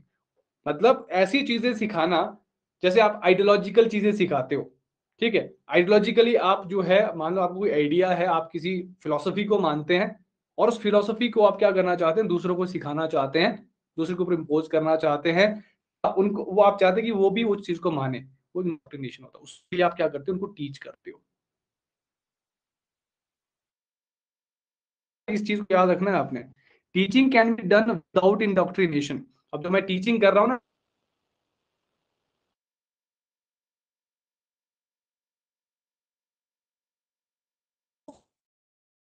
कहीं ना कहीं प्रैक्टिकल जस्ट क्रिटिकल बातें बता रहा हूँ जो कहीं ना कहीं बुक्स में मेंशन्ड है, जो कहीं आपको अपनी आइडियोलॉजिकल फिलोसफीज आपको बताऊं, वो नहीं है। टीचिंग किसी और एस्पेक्ट में भी हो सकती है। मैं टीचिंग कर रहा हूँ, मैं टीचिंग एप्टीट्यूड पढ़ा रहा हूँ, मैं पेपर 1 पढ़ा रहा हूँ, मैं पब्लिक एडमिनिस्ट्रेशन पढ़ा रहा हूँ, वो आप टीचिंग बिना इंडॉक्ट्रिनेशन के भी हो सकती है। इंडॉक्ट्रिनेशन करनी है तो उसके लिए टीचिंग चाहिए, it is not possible without teaching. आपने इंडॉक्ट्रिनेशन करनी है, उसके लिए टीचिंग करना जरूरी है, मतलब टीचिंग के माध्यम से ही आप इंडॉक्ट्रिनेशन करेंगे। लेकिन जरूरी नहीं है कि भाई आपको टीचिंग करनी है तो इंडॉक्ट्रिनेशन करनी पड़ेगी। आप टीचिंग थ्योरेटिकल और प्रैक्टिकल एस्पेक्ट पे भी बता सकते हो। इंडॉक्ट्रिनेशन तो पूरा फिलोसफिकल हो गया, ठीक है। तो इस चीज को आपने याद रखना है, teaching can be done without indoctrination, लेकिन इंडॉक्ट्रिनेशन के लिए टीचिंग जरूरी है। एक बार पूछा गया था एग्जाम में। अब यहां पर एक और सवाल आता है कि एक्टिव लर्निंग के मेथड्स क्या होते हैं। आपको लर्निंग करवानी है ना, आपको बच्चों को सिखाना है, तो उसके मेथड्स क्या होते हैं। तो सबसे पहला मेथड तो है कि आप डिस्कशन करें, आपस में इंटरेक्शन करें, ग्रुप डिस्कशन करें, उससे एक्टिव लर्निंग होती है, लोग एक्टिव रहते हैं। जैसे फॉर एग्जांपल आपका ग्रुप है, अगर मैं यहाँ पर डिस्कशन शुरू करवाऊंगा तो सभी अपने अपने विचार रखेंगे यहाँ पर, इससे क्या है, लर्निंग थोड़ी सी एक्टिव रहती है। अगर मैं ये कहूँ कि थोड़ा सा आप यहाँ पर ध्यान रखें और 10 लोगों का ग्रुप है, और थोड़ा सा ध्यान रखें कि जो लोग, कोई पर्टिकुलर पर्सन कोई बात कर रहा है, आपको उसका ध्यान रखना है, आपने सुनना है, उसके रिस्पॉन्स में चीजें बतानी है, तो आप एक्टिवली यहाँ पर इन्वॉल्व रहेंगे। जब आपको पता ही नहीं होगा कि सामने वाला क्या कह रहा है, तब तक कैसे कहोगे। तो इसलिए आपको एक्टिव रहना पड़ेगा। यहाँ पर डिस्कशन से हो सकता है, प्रैक्टिस सेशंस हो सकते हैं, आपके टीम प्रोजेक्ट्स हो सकते हैं, अगेन जहां पर 2 से 4 लोग हों, ज्यादा भी हों, और साथ में मिलके काम करें किसी प्रोजेक्ट के ऊपर, वहां पर भी एक्टिव लर्निंग होती है। रिसर्च प्रोजेक्ट्स होते हैं, वहां पर भी आप कर सकते हो एक्टिव लर्निंग, क्योंकि वहां पर आपको एक्टिवली इन्वॉल्व रहना पड़ेगा, आपकी पार्टिसिपेशन यहाँ पर इंश्योर करनी पड़ेगी आपको। ठीक है, तो ये मेथड्स होते हैं एक्टिव लर्निंग के। कई बार पूछे भी जाते हैं कि एक्टिव लर्निंग कहाँ कहाँ होती है, डिस्कशन में होती है, प्रैक्टिस सेशंस में होती है, टीम प्रोजेक्ट है, रिसर्च प्रोजेक्ट्स हैं, ये सारी की सारी चीजें। फिर सिलेबस और करिकुलम आते हैं, ये बहुत ही बेसिक चीजें हैं, आपको पता होनी चाहिए। तो सिलेबस क्या होता है? Outline and summary of the topics to be covered in a course. Paper 1 का सिलेबस है, पब्लिक एडमिनिस्ट्रेशन का सिलेबस है, या कोई और सब्जेक्ट यहां पर है, तो मतलब इसमें आपको पूरा का पूरा टॉपिक की लिस्ट दी हुई है यूनिट वाइज कि आपने क्या क्या कवर करना है किसी कोर्स के लिए, वो सिलेबस होता है। डिस्क्रिप्टिव इन नेचर, डिस्क्राइब किया गया होता है टॉपिक्स वाइज टॉपिक को कि भी क्या क्या करना है। और करिकुलम, रिकॉर्डिंग चल रही है ना अभी भी। करिकुलम क्या होता है? तो defined and prescribed course of study which the students must fulfill in order to pass a certain level of education। अब मैं सिंपल सी चीज बताऊं, जैसे आपका ग्रेजुएशन हो गया या आपका मास्टर्स है, ठीक है, मास्टर ऑफ आर्ट्स आपने करना है, तो एमए का कोई करिकुलम होगा, एमए का कोई करिकुलम होगा 2 साल का, कि आपको ये सारी की सारी चीजें 4 सेमेस्टर आपको पास करने पड़ेंगे, तब जाके आपको एमए की डिग्री मिलेगी, वो हो गया करिकुलम। अब सिलेबस क्या होगा? सिलेबस हो सकता है फर्स्ट सेमेस्टर के फर्स्ट सब्जेक्ट का सिलेबस हो सकता है, सेकंड सब्जेक्ट का सिलेबस हो सकता है, थर्ड सब्जेक्ट का सिलेबस हो सकता है। यानी कि सिलेबस आपका एक एक पेपर का अलग अलग हो सकता है, लेकिन करिकुलम आपका पूरी डिग्री का यहाँ पर अलग से रहेगा। तो करिकुलम का जैसे आपका कई बार होता है एक्स्ट्रा करिकुलम एक्टिविटी होती है, तो एक्स्ट्रा करिकुलम एक्टिविटी का मतलब हो गया कि ऐसी एक्टिविटी जो आपके पेपरों में आपको नंबर नहीं देगी, लेकिन हाँ एक्स्ट्रा कुछ सर्टिफिकेट्स आपको मिल सकते हैं। ठीक है, तो उसको कहते हैं एक्स्ट्रा करिकुलम एक्टिविटी। कई बार स्कूल में आपने देखा होगा कल्चरल एक्टिविटीज होती है, स्पोर्ट्स एक्टिविटीज होती हैं, है ना, तो वो एक्स्ट्रा करिकुलम हो गया। तो करिकुलम हो गया कि जो आपको स्कूल की एजुकेशन पास करने के लिए जो एक प्रिस्क्राइब्ड फॉर्मेट होता है कि आपको अगर प्लस पास करनी है तो उसका करिकुलम है कि भाई आपको इतने सब्जेक्ट पढ़ने पड़ेंगे, इतने प्रैक्टिकल एग्जाम देने पड़ेंगे, वो करिकुलम हो गया पूरा पूरा। और सिलेबस हो गया हर एक सब्जेक्ट का अलग, हर एक प्रैक्टिकल सब्जेक्ट का अलग। ठीक है, समझ रहे हो? सिलेबस मतलब किसी एक पेपर का अलग से, करिकुलम मतलब किसी एक डिग्री, किसी एक लेवल ऑफ एजुकेशन को पार करने के लिए जो कंप्लीट एक फॉर्मेट होता है, वो आपका करिकुलम हो गया। उसमें फिर बहुत सारे सब्जेक्ट्स हो सकते हैं, बहुत सारी एक्टिविटीज हो सकती हैं। तो ये डिफरेंस जानना यहाँ पर इंपॉर्टेंट है। अब एक माइक्रो टीचिंग का कॉन्सेप्ट आता है, पीक्यूज में यहाँ पर इसको पूछा गया है। तो माइक्रो टीचिंग का कॉन्सेप्ट जो है ड्वाइट एलन ने दिया था 1963 में, स्टैनफोर्ड यूनिवर्सिटी से थे ये। और क्या है माइक्रो टीचिंग? बीएड करी है किसी ने यहाँ पर, बैचलर ऑफ एजुकेशन? तो अगर करिए तो आप बेटर पता है कि माइक्रो टीचिंग क्या होता है। तो teacher training techniques for learning teaching skill, यानी कि टीचर के लिए ट्रेनिंग जो होती है उसकी एक टेक्निक है माइक्रो टीचिंग, जहां पर जो टीचर है वो सीखता है कि टीचिंग स्किल्स क्या क्या हो सकती हैं, कैसे आप उसको इंप्रूव कर सकते हैं। ये साइकिल पूछा गया है पीवाईक्यू में सारा का सारा, इंपॉर्टेंट है। तो माइक्रो टीचिंग में क्या है जी? पहले आप प्लान करोगे, लेसन प्लान जिसको कहते हैं, फिर आप उसको टीच करोगे बच्चों को, फिर ऑब्जर्व करोगे कि मैंने जो पढ़ाया कैसे पढ़ाया, फीडबैक लोगे, फिर आप प्लान करोगे, फिर आप टीच करोगे, फिर ऑब्जर्व करोगे। ये साइकिल चलता रहेगा यहाँ पर। ठीक है, तो इसको कहते हैं माइक्रो टीचिंग। जैसे बीएड वगैरह में आपको ये चीजें सिखाई जाती है कि जब आप जैसे आप टीचर हैं तो टीचर की ट्रेनिंग कर रहे हो ना, बीएड में आप बैचलर ऑफ एजुकेशन है ना, आप एजुकेशन में आप बैचलर डिग्री दे रहे हो, आप ट्रेन हो रहे हो फॉर बीइंग अ टीचर। तो उस टीचर बनने की प्रक्रिया में माइक्रो टीचिंग का बहुत बड़ा हाथ होता है। आपको लेसन प्लान करना होता है, उस लेसन प्लान को फिर आपको एग्जीक्यूट करना होता है, डिलीवर करना होता है, फिर ऑब्जर्व भी करना होता है, या ऑब्जर्व और भी करते हैं कि आपने कैसे पढ़ाया, क्या क्या कमियां रही, है ना, फिर से प्लान करना, फिर से टीच करना, और फिर से उसको ऑब्जर्व करना। ये सारी की सारी चीजें इसमें आती हैं, माइक्रो टीचिंग में आती है। कई बार पूछा जाता है कि किसने दिया है ये कॉन्सेप्ट, इंपॉर्टेंट है। फिर हमारे पास कुछ और इंपॉर्टेंट चीजें आती हैं जहां से PYQs में क्वेश्चन आ चुके हैं। फिर आते हैं मैक्सिम्स ऑफ टीचिंग। क्या वो एस्पेक्ट्स हैं, क्या वो एलिमेंट्स हैं जो काफी ज्यादा इंपॉर्टेंट है टीचिंग के लिए। तो ये मॉन्टेसरी और फ्रोइबल ने बताया कि हमें कैसे टीचिंग करनी चाहिए, क्या हमारे पास एक तरीका होना चाहिए टीचिंग करने का, प्रिंसिपल्स इनको हम कह सकते हैं टीचिंग के। तो सबसे पहले हमें जब टीचिंग करनी है, ये आप याद रखिएगा, ये बहुत इंपॉर्टेंट है। हमारे पास ना पहले सिंपल सिंपल चीजें होंगी, आपने पहले सिंपल चीजें बतानी है, फिर कॉम्प्लेक्स की तरफ। बहुत तरह से जो है टीचिंग आप कर सकते हैं, जिसमें पहला है कि हमने सिंपल टॉपिक से चल के कहां जाना है जी, थोड़ा सा डिफरेंट टॉपिक की तरफ जाना है।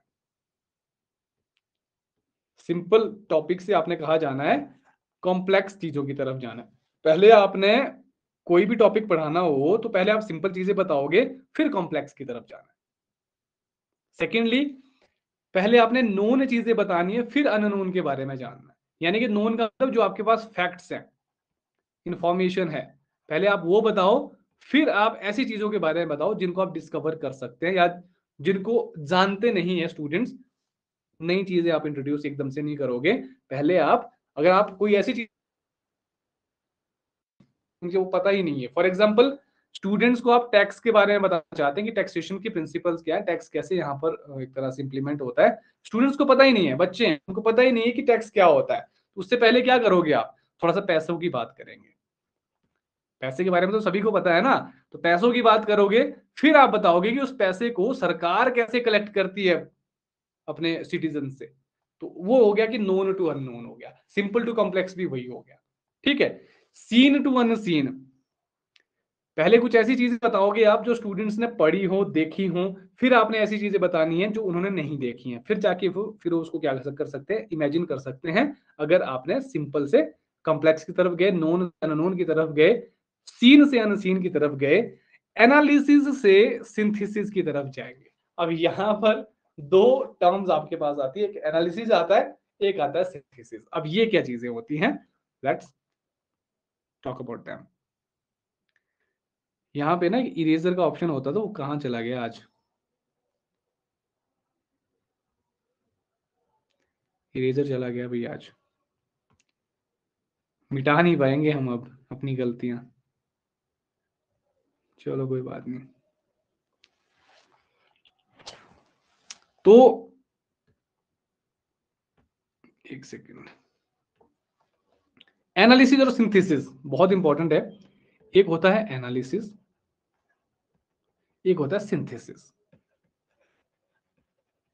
आपने क्या करना है जी, एनालिसिस करना है। पहले एनालिसिस होता है ब्रेक डाउन करना है चीजों को, इसको समझना, ये बहुत इंपॉर्टेंट है। Break down the things, the concept. आपके पास इतना बड़ा कॉन्सेप्ट है, ये कॉन्सेप्ट है आपके पास, इसको आपने क्या करना है, ब्रेक डाउन करना है छोटे छोटे पार्ट्स में। इसको कहते हैं एनालिसिस, कि आपने एक एक एस्पेक्ट उसका समझा, पढ़ा, इसको कहते हैं एनालिसिस। बड़ा कॉन्सेप्ट है, छोटे छोटे कॉन्सेप्ट में इसको ब्रेक डाउन कर दिया, छोटी छोटी इंफॉर्मेशन में। एक होता है सिंथेसिस, सिंथेसिस होता है कंबाइन करना चीजों को। जैसे छोटी छोटी चीजें आपके पास हैं, सिंथेसिस आपने, एनालिसिस आपने कर दिया, फिर आपने उसको एक बड़ा कॉन्सेप्ट बनाना है। उल्टा, एनालिसिस का उल्टा है सिंथेसिस, सिंथेसिस का उल्टा है आपका एनालिसिस। तो एनालिसिस हो गया ब्रेक डाउन करना, छोटे पूरे पूरे कॉन्सेप्ट को छोटे छोटे कॉन्सेप्ट में, या छोटी छोटी हम कह सकते हैं कि इंफॉर्मेशन में आपने ब्रेक डाउन करना है। और सिंथेसिस का मतलब होता है कंबाइन करना, इसको समझना बहुत ज्यादा इंपॉर्टेंट है। सिंथेसाइज करना मतलब कंबाइन करना, इंटीग्रेट करना। एनालिसिस करना, एनालाइज करना, एनालाइज करने का मतलब क्या हुआ, हर एक छोटे छोटे पहलू पे आपने ध्यान देना है, उसके लिए आपको उसका एनालिसिस करना है। फिर आता है साइकोलॉजिकल टू लॉजिकल। फिर आप पहले आप साइकोलॉजिकल बातें करेंगे, कुछ साइकोलॉजिकल एस्पेक्ट्स की बात करेंगे, जो एक साइकी बनी होती है स्टूडेंट्स की, या एक सोच होती है, नॉर्मल सोच होती है, उसको पहले आपने पकड़ना है। उसके बाद आप लॉजिक की बात करोगे, डायरेक्टली लॉजिक की बात नहीं करोगे, पहले आप साइकोलॉजिकल चीजें देखोगे कि सामने वाला सोचता कैसे है, क्या उसको लॉजिक आएगा नहीं आएगा समझ, उसके बाद वो तय होता है। पहले आप उसकी साइकी टेस्ट करते हैं कि किस तरीके से सोचते हैं स्टूडेंट्स, फिर धीरे धीरे उनको लॉजिक की तरफ लेके जाना। ठीक है, तो ये क्या है, मैक्सिम्स ऑफ टीचिंग दिए हैं मॉन्टेसरी और फ्रोइबल ने। कुछ और भी यहाँ पर है, उनको भी देखते हैं। यहाँ पर इस पर्टिकुलर स्लाइड से कोई चीज समझ नहीं आए तो पूछ सकते हैं।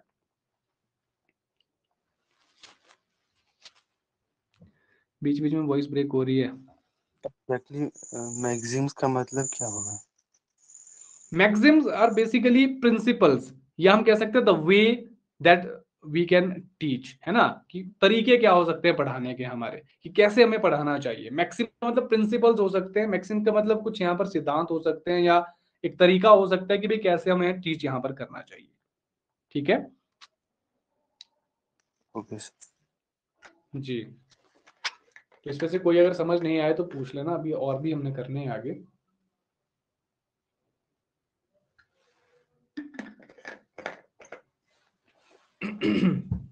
पर आई एम सरप्राइज्ड कि इरेजर नहीं मिल रहा है मुझे आज, इसमें खुद खरीदना पड़ेगा क्या?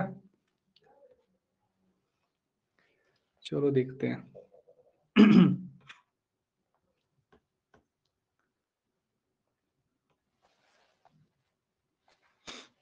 फिर कुछ और मैक्सिम्स हैं, जैसे फ्रॉम इनडेफिनेट टू डेफिनेट। ऐसी चीजें अनिश्चित है उनको पहले बताना है, फिर आपने डेफिनेट चीजों की तरफ जाना है। डेफिनेट मतलब जो एक परफेक्टली यहां पर अंडरस्टूड चीजें होती हैं। वोल टू पार्ट, पहले आपने एक ओवरऑल ओवरव्यू देना है चीजों का, ओवरव्यू दिया, फिर आप वन बाय वन यहां पर एस्पेक्ट बताओगे।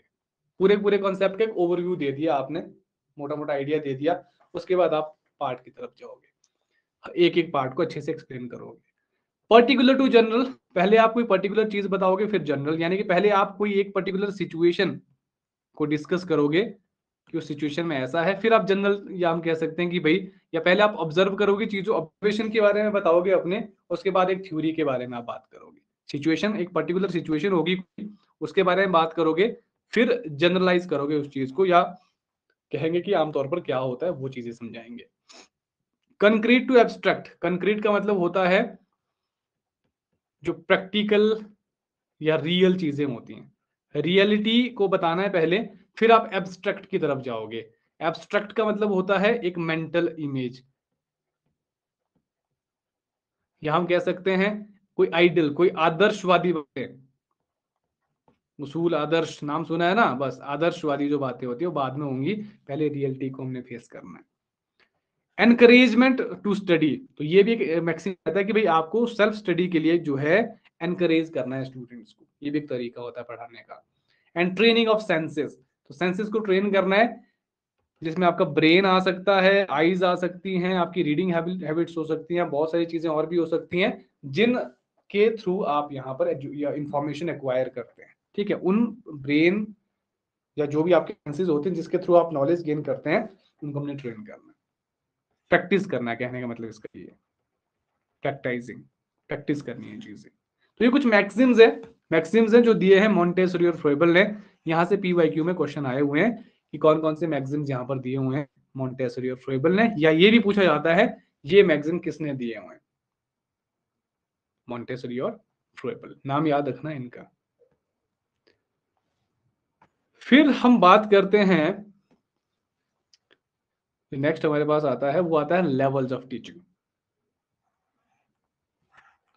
3 लेवल है जी हमारे पास टीचिंग के, आज हम लेवल्स ऑफ टीचिंग ही करेंगे। ठीक है, तो हैवी तो नहीं हो रहा है ज्यादा, बिल्कुल बेसिक सी चीजें बता रहा हूं आपको जस्ट में। किसी को लग रहा है हैवी हो रहा है तो आपने क्वेरीज अपनी बता देना।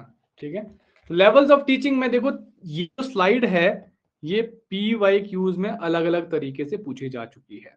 तो 3 लेवल है जी हमारे पास टीचिंग के। एक है मेमोरी लेवल ऑफ टीचिंग जो हर्बार्ट ने दिया हुआ है, अंडरस्टैंडिंग लेवल ऑफ टीचिंग जो मॉरिसन ने दिया हुआ है, और रिफ्लेक्टिव लेवल ऑफ टीचिंग जो हंट ने यहाँ पर दिया है। क्वेश्चन आया हुआ है इनको मैच करने के लिए कि कौन सा लेवल ऑफ टीचिंग किसने दिया है, डायरेक्टली पूछा गया है कि मेमोरी लेवल ऑफ टीचिंग किसने दिया हुआ है, और इनके बारे में इनके फीचर्स भी पूछे गए हैं।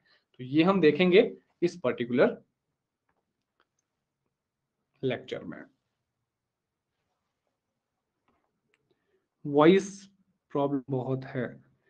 अच्छा मुझे बताओ, वॉइस प्रॉब्लम आ रही है कि या कुसुम को ही आ रही है, औरों को तो नहीं आ रही है किसी को? सब चेक कर लिया, जवाज को तो क्लियर आ रहा है, सबको ही क्लियर है? प्रीति को भी प्रॉब्लम आ रही है थोड़ी सी।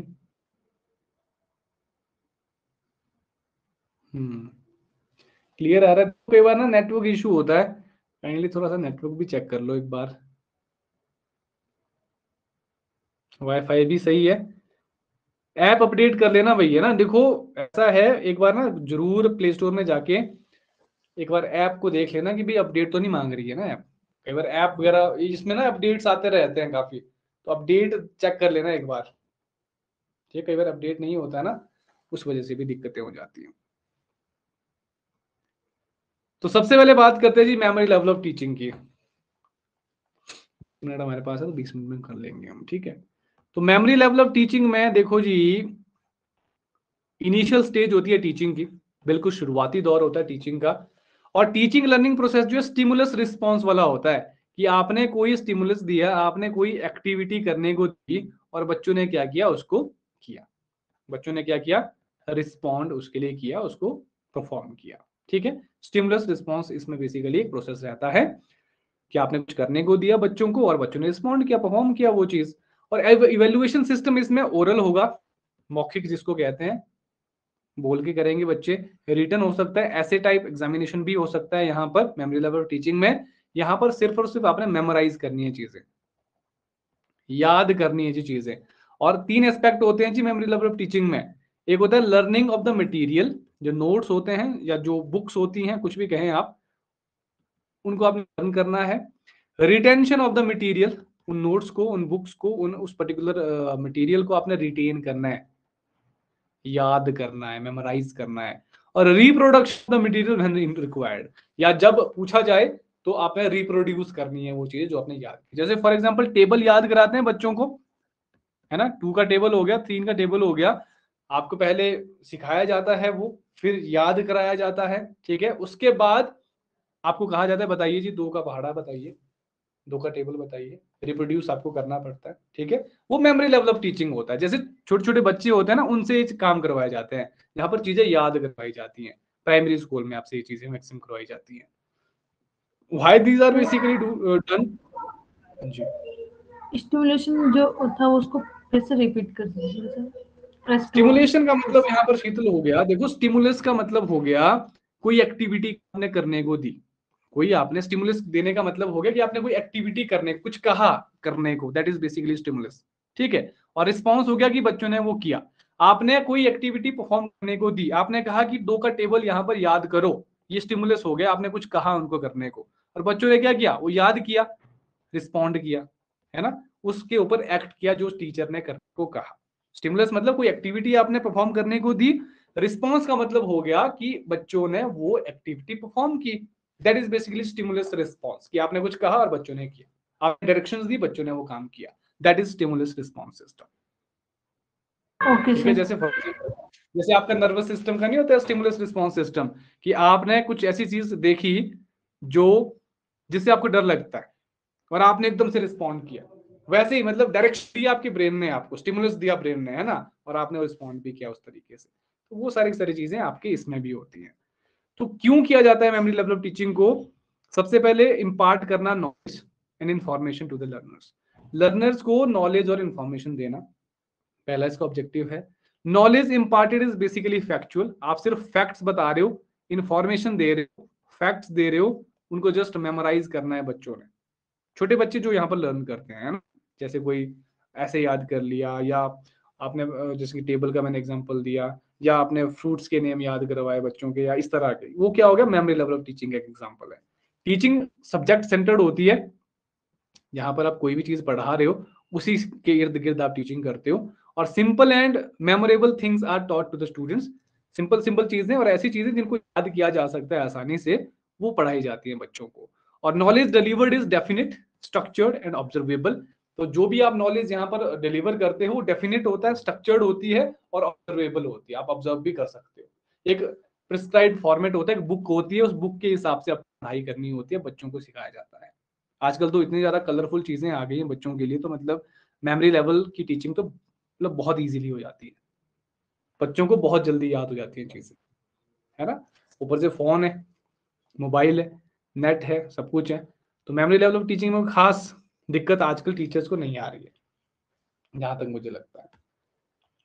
सेकंड आता है अंडरस्टैंडिंग लेवल ऑफ टीचिंग, जहां पर हमने क्या करना है जी, अंडरस्टैंड। अभी मेमोरी लेवल में हमने क्या करना था, सिर्फ मेमोराइज ही करना था, सिर्फ और सिर्फ याद करना था, रट्टा लगाना था, रोट मेमोराइजेशन भी कहते हैं उसको, रट्टा लगाना था हमने बस पहले वाले लेवल में। अब हमने थोड़ा चीजों को समझना भी है, तो मेमोरी प्लस इनसाइट, यानी कि मेमोरी तो याद तो करना ही है, लेकिन इनसाइट्स भी आपको, मतलब इसको समझना भी है, डीप अंडरस्टैंडिंग भी आपको करनी है। तो इसमें मास्टरी ऑफ सब्जेक्ट्स पे फोकस किया जाता है कि बच्चे थोड़ा सा उस सब्जेक्ट से समझे और मेक्स पीपल और students understand the facts and information. Memory level of teaching में सिर्फ आप बता रहे थे उनको, है ना, कि भाई जो भी यहाँ पर इंफॉर्मेशन है, फैक्ट्स है, उनको याद करना है बस, समझने वाला काम वहां पर नहीं था, समझने वाला काम यहाँ पर है। जो फैक्ट इंफॉर्मेशन आपने देनी है वो समझनी भी है कि भी क्या है वो चीजें। तो active role of both teacher and students, तो यहाँ पर टीचर और स्टूडेंट्स दोनों एक्टिवली इन्वॉल्व रहेंगे। थोड़े हायर क्लासेस में जब आप जाते हो वहां पर ये काम होता है। और इवैल्यूएशन सिस्टम इंक्लूड्स बोथ ऐसे and objective type of questions. MCQs के थ्रू भी आप यहाँ पर जो है टेस्ट लेते हैं, ऐसे टाइप क्वेश्चन भी आप देते हो, जो लॉन्ग आंसर राइटिंग होती है वो भी आप देते हो। तो एमसीक्यूज बेस्ड यहाँ पर आपको जो क्वेश्चन दिए जाते हैं वहां पर आपको अंडरस्टैंड करनी पड़ती हैं चीजें, तभी आप उसको सॉल्व कर पाते हैं। ठीक है, अब इसके ऑब्जेक्टिव क्या है, why we are having understanding level of teaching। देखो सबसे पहली चीज है, it aims at understanding of instruction और information delivered। आपने जो भी इंस्ट्रक्शन, जो भी इंफॉर्मेशन डिलीवर करी उसको समझना इसका सबसे बड़ा ऑब्जेक्टिव है। आप यहां पर एग्जाम्पल दे पा रहे हैं उन चीजों का या नहीं दे पा रहे हैं, वो तय होता है यहाँ से। तो अंडरस्टैंडिंग है तभी आप एग्जाम्पल दे पाएंगे, है ना। तो सब्जेक्ट मैटर ज्यादा डिटेल्ड लेवल पे यहाँ पर बताया जाता है, और इसमें आप लेक्चर मेथड से पढ़ा सकते हो, डिस्कशन करवा सकते हो, और सबसे इंपॉर्टेंट चीज जो एग्जाम्पल है ना, ये शब्द आपने याद रखना है यहाँ पर, इससे रिलेटेड क्वेश्चन आते हैं। एग्जाम्पलीफाई जहां आप कर पाए चीजों को, वो अंडरस्टैंडिंग लेवल ऑफ टीचिंग आता है। एक्सप्लेनेशन जहां पर आप दे पाए, अपने आइडियाज नहीं जोड़ते हो आप यहाँ पर, वो रिफ्लेक्टिव लेवल पे आता है। यहाँ पर सिर्फ और सिर्फ आप क्या करते हो, एग्जाम्पल दे सकते हैं। फॉर एग्जाम्पल, अगर आपको यहाँ पर आपने व्हीकल्स के बारे में बताया बच्चों को कि भाई फोर व्हीलर्स होते हैं वो कैसे होते हैं, ठीक है, आपने बता दिया, कोई आपने गाड़ी का एग्जांपल दे दिया यहाँ पर। अब गाड़ी किसी भी मॉडल की हो तो वो उसको पहचानने लायक होना चाहिए, एग्जाम्पलीफाई देना चाहिए कि अगर फोर व्हीलर है उसको पता होना चाहिए कि फोर व्हीलर का मतलब इसमें 4 टायर है, तो एग्जाम्पल दे पाए वो बेसिकली उस चीज का। ठीक है, या अगर हम देखें मेमोरी लेवल में, हमने बताया कि भाई कोई पर्टिकुलर चीज हुई, जैसे मैं आजादी का हमेशा एग्जांपल देता हूं कि 1947 में वी गॉट फ्रीडम, इंडिपेंडेंस हमें मिली। तो 1947 में हमें क्या मिली, इंडिपेंडेंस। इतना आपने समझाया बच्चे, इतना आपने बताया बच्चों को, क्या किया उसने, मेमोराइज कर दिया, मेमोरी में रख दिया, स्टोर कर दिया, उसको नहीं पता क्या इंडिपेंडेंस होती है। और 1947 में हमने इंडिपेंडेंस मिली, कैसे मिली, how it was basically there, या क्या होती है इंडिपेंडेंस। ठीक है, क्या दूसरे देशों का एग्जांपल क्या आप दे सकते हैं, नहीं दे सकते हैं कि भाई पाकिस्तान को कब मिली, चाइना को कब मिली। ठीक है, तो वो आप एग्जाम्पलीफाई जब आप कर पाओ कि इंडिपेंडेंस क्या होती है, वो आ गया आपका अंडरस्टैंडिंग लेवल ऑफ टीचिंग में।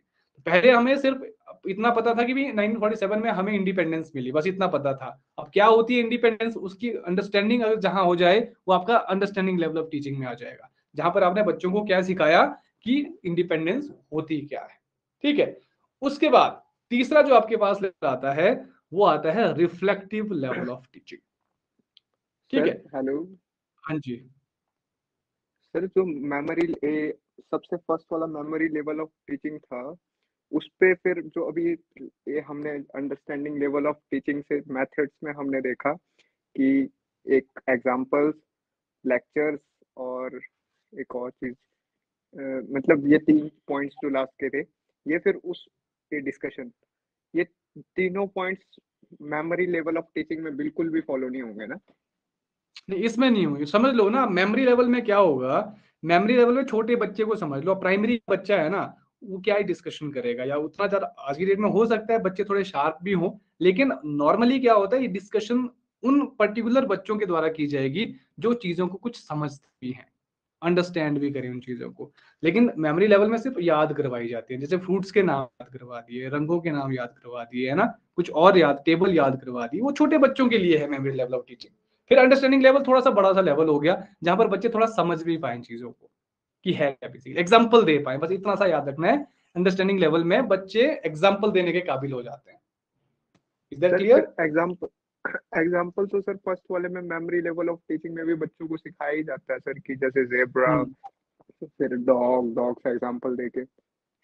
हाँ, लेकिन यहाँ पर सिर्फ हम एक कोई इंडिविजुअल चीज का एग्जांपल नहीं देंगे। एग्जांपल का मतलब ये हो गया, जैसे मैंने थोड़ा बड़े लेवल पे एग्जांपल होगा, ऐसा एग्जांपल नहीं कि भाई आपने कलर या यहाँ पर कोई वेजिटेबल का एग्जांपल दे दिया, ठीक है, वो तो ठीक है, वो समझ जाएंगे वेजिटेबल है, लेकिन आमतौर पे उनको ये चीजें समझ नहीं आती। यहाँ पर अंडरस्टैंडिंग में क्या होगा, एग्जाम्पल को आपने ऐसे नहीं करना है कि भाई उसी का एग्जाम्पल दे दिया, कोई वेजिटेबल है, ठीक है, उसका आपने एग्जाम्पल दे दिया, वो तो वहां पर होगा ही होगा। खैर मेमोराइज उनको करवाई गई चीजें कि ये चीजें एक तरह से वहां पर तय चीजें होती हैं, वहां पर वो उस डोमेन से बाहर नहीं निकल पाते हैं। लेकिन अंडरस्टैंडिंग लेवल में वो example out of the context भी दे सकते हैं, ठीक है, लेकिन वहां पर एक प्रिस्क्राइब्ड फॉर्मेट होगा कि भाई इतना ही उनको जितना बताया गया है उतना ही वो करेंगे, वहां पर जितना उनको याद है उतना ही बताएंगे वो बेसिकली।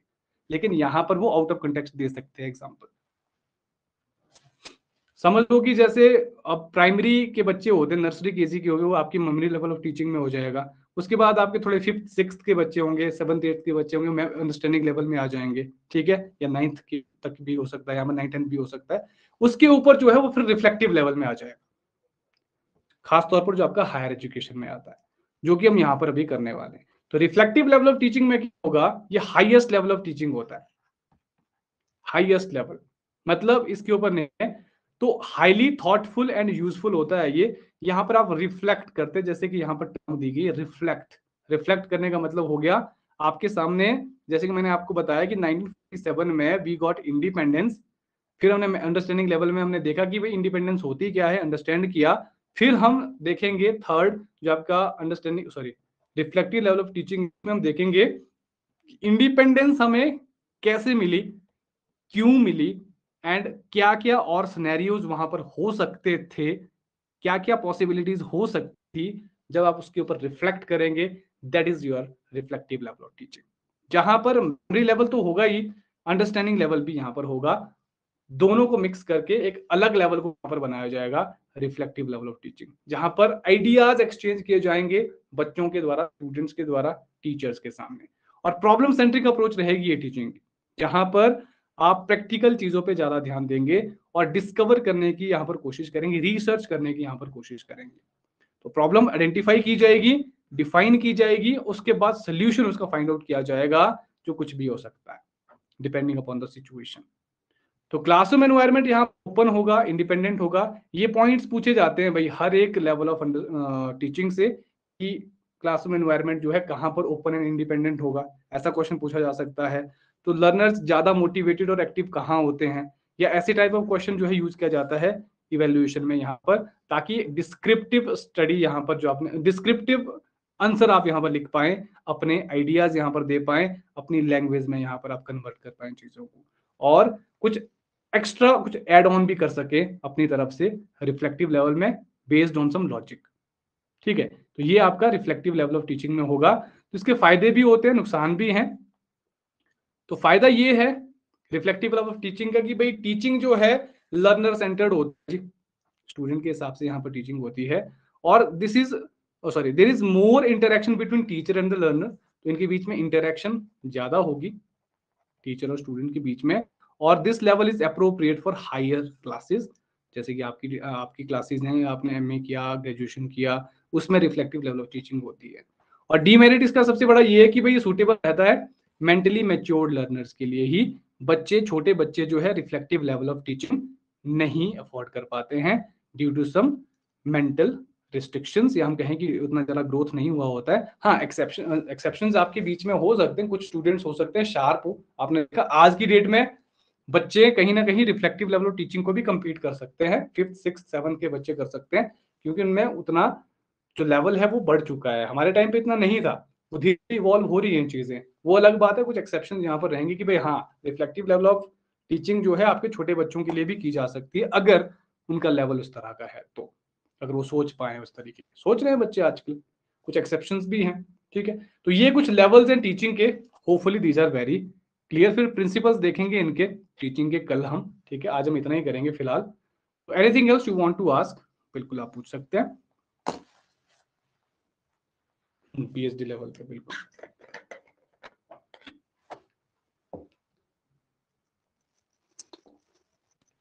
सर जो वो हमारा पेपर हार्वर्ड 1 है, हाँ जी बताइए। सर जो पेपर 1 है ये मतलब इसका सिलेबस भी उतना ही चलता है, 2-3 मंथ्स की, एक जल्दी खत्म हो जाता है। ये एज कम्पेयर टू पेपर 2 जल्दी खत्म हो जाएगा, मतलब 2 महीने तो लग ही जाएंगे उन्हें भी शायद ना, क्योंकि कंटेंट तो इसका भी काफ़ी है। तो डिपेंड करता है हमारा कि कितना टाइम देते हैं डीआई वगैरह में, ठीक है, क्योंकि उसमें टाइम लगता है, या प्रैक्टिस में कितना टाइम देते हैं उसमें, मैथमेटिकल रीजनिंग वगैरह रहता है, यानी कि समझ लो कितना 50 से तो ज़्यादा ही लेक्चर्स होंगे इसके भी। और सर जो हम आगे अब पढ़ेंगे ये बिल्कुल यूनिट वाइज पढ़ेंगे कि ऐसा कर सकते हैं कि सर डीआई वगैरह जो टफ पार्ट है हाँ, उसको लास्ट इसको हम लास्ट में शफल करें, कर सकते हैं, इसको शफल कर सकते हैं। कि सर पहले सारा थ्योरेटिकल सारा एक बार हो जाए, फिर डीआई वगैरह चलो मुश्किल भी आ रही है तो स्टार्टिंग वाला अच्छे से हो ठीक है, जाए, पेपर अच्छा हो जाएगा। ठीक है, कर लेंगे, ऐसे ही कर लेंगे जैसे आप कहते हो, तो जैसे भी सबका बने यहाँ पर मत, तो हाँ बिल्कुल कर सकते हैं, इसमें कोई इशू नहीं है। इसमें तो ऐसा कर सकते हैं कि भाई टीचिंग कम्युनिकेशन साथ कर सकते हैं, क्योंकि रिलेटेड चीज़ें हैं, आईसीटी हायर एजुकेशन साथ कर सकते हैं, ऐसे ऐसे कर सकते हैं।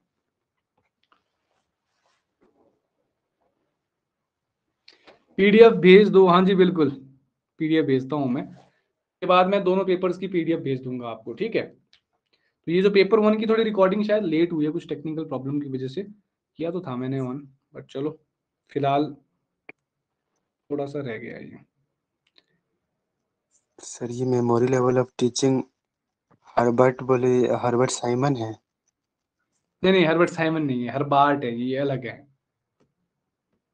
ये हर्बार्ट है, बर्ट नहीं है, हर्बार्ट है ये। हेलो हाँ जी बताइए। हेलो हाँ जी बताइए कुसुम। सर, आपकी पूरे लेक्चर में इवन उसमें पब्लिक एडमिन वॉइस बीच बीच में ब्रेक होती जा रही थी, मतलब कि अच्छा, पता नहीं अब क्या दिक्कत है, अभी अभी भी आपकी थोड़ी सी वॉइस मुझे भी ब्रेक आ रही है हल्की सी, तो बाकी लोगों को तो ठीक आ रहा है, एक बार जरा देखें जरा क्या दिक्कत है।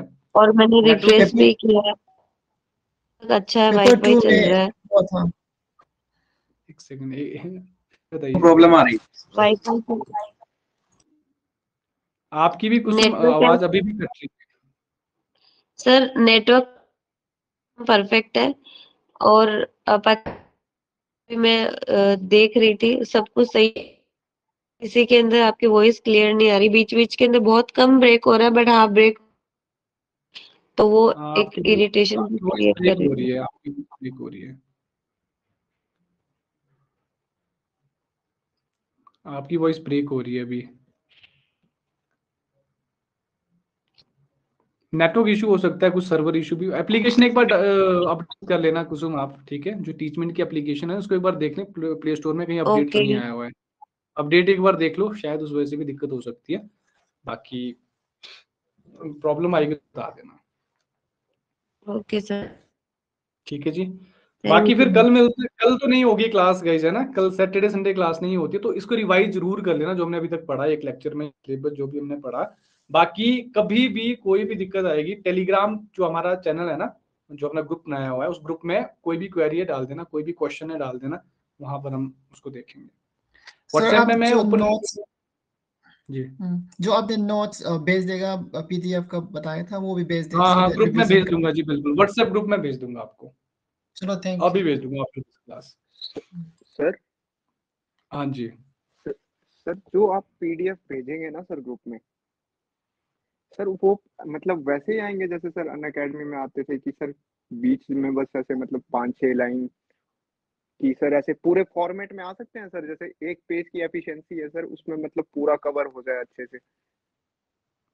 नहीं, वैसे यही वाले ही आएंगे पीडीएफ, जैसे ये पीपीटीज है ना, उसके बाद मैंने पीडीएफ में कन्वर्ट करी हुई हैं, तो इसी तरीके के आएंगे आपको। सर ये थोड़ा सा जी ऐसा हो जाता है ना कि बहुत अगर इसको कलेक्ट भी करते हैं तो बहुत मतलब ऐसे पेजेस बहुत ज्यादा बढ़ जाते हैं, फिर थोड़ा सा ऐसे हाँ मेंटली थोड़ा मोरल डाउन हो जाता है अगर इतने सारे नोट्स एक साथ अच्छा देखना अच्छा, होता है ना, तब मैं हो रहा चलो था। मैं समझ रहा चलो हूँ, कोई नहीं सर, इसको ना बोथ साइड प्रिंट करना आपने। चलो वो तो सर एडिट करके हो जाएंगे एक बार डाउनलोड करके ना वर्ड पे, डे टू डे अगर निकालेंगे। हाँ वो भी है, चलो मैं कोशिश करता हूँ कि थोड़ा साइज करें इसको, ठीक है, एक्चुअली ये पीपीटीज है ना एक्चुअली, तो फिर ना हाँ जी सर। नहीं तो फिर वर्ड फाइल में मिलेंगे आपको फिर ये। सर जैसे आपने हाँ जी। रिफ्लेक्टिव लेवल ऑफ टीचिंग जो बताया है, जैसे आपने उसमें एग्जांपल दिया कि इसमें कई क्वेश्चन बन सकते हैं, तो सर उसमें भी आप एग्जांपल के थ्रू यदि बताएं तो कुछ ज्यादा आसान होगा समझने में। ठीक है, मैं बताता हूँ आपको ना, जैसे रिफ्लेक्टिव क्या बात कर रहे हो। जैसे यहाँ पर मैंने आपको कहा कि इससे क्वेश्चन बन सकते हैं। जैसे क्वेश्चन बनेगा कि which of the following statements about reflective level of teaching are correct और आर नॉट करेक्ट, कुछ ऐसा हो सकता है। फिर यहाँ पर आपको बताया जा सकता है it is the highest level of teaching, या here the memory level teaching is, या ऐसा कह सकते हैं कि memory level plus understanding level of teaching are not available here, या इस तरह से पूछा जा सकता है आर नॉट यूज्ड हेयर, ऐसा पूछा जा सकता है, जो कि गलत हो जाएगा। It is not a problem centric approach of teaching, या ऐसा पूछा जा सकता है, ऐसा कहा जा सकता है कि here the problem is identified, defined and then the solution is not found, ऐसा भी तो हो सकता है ना। तो मतलब आपको आइडेंटिफाई करना पड़ सकता है सही और गलत स्टेटमेंट्स के बारे में, इतना ऐसे क्वेश्चन आ सकते हैं। या जैसे क्वेश्चन आया था, अगर मैं आपको बताऊं, जो ये वाला है ना, ये जो आपका classroom environment is to be open and independent, ये वाला आया था, ये स्टेटमेंट पूछी गई थी कि कौन से लेवल ऑफ टीचिंग में क्लासरूम एनवायरनमेंट जो है ओपन और इंडिपेंडेंट होता है, तो वो होता है रिफ्लेक्टिव लेवल ऑफ टीचिंग, ऐसा पूछा जाता है कई बार। यस सर, कई बार रिपीटेड क्वेश्चन है। हाँ हाँ बिल्कुल बिल्कुल, तो इसीलिए मैं कहता हूँ कि पीवाईक्यूज पे फोकस करें, साथ साथ में हो सके तो साथ साथ में भी पीवाईक्यूज भी कर लें, अगर आप कर सकते हो। जैसे हमने टीचिंग किया तो टीचिंग वाले पीवाईक्यूज कुछ मैं आपको मॉक्स में भी दे दूंगा यहाँ पर, ठीक है, उनको भी करना है सॉल्व आपने। ठीक है जी, तो बाकी मिलते हैं कल फिर नेक्स्ट क्लास में। सर पीवाईक्यूज जो आप बता रहे हैं उसको कहाँ से हम एक्सेस करें, ऑनलाइन या जो फिलहाल मैं आपको यूनिट वाइज कुछ आपको एमसीक्यूज दे दूंगा, यूनिट वाइज एमसीक्यूज दे दूंगा, तो उनको देख लेना। बाकी जो लोग अनअकैडमी पे सब्सक्राइब्ड हैं अभी भी, तो पेपर 1 आपने वहां से भी कर लेना थोड़ा थोड़ा ना, जो भी एजुकेटर आपको कहीं भी लोग, वहां पर भी आपने पैसे इन्वेस्ट किए हुए हैं, तो वहां से भी जरूर देखें चीजें, ठीक है। तो बाकी मैं आपको बताता हूँ किस तरीके से, कल क्लास नहीं है, सॉरी, कल और परसों क्लास नहीं है, फिर मंडे टू फ्राइडे हमारी क्लास रहेगी, ठीक है। तो फिर मैं आपको लिस्ट ऑफ लेक्चर्स भी दे दूंगा ग्रुप में, बाकी चीजें हम देखेंगे नेक्स्ट लेक्चर में, ठीक है जी। पीडीएफ भेजता हूँ अभी, रिवाइज कर लेना चीजों को। Thank you very much for joining, bye bye, take care, good night.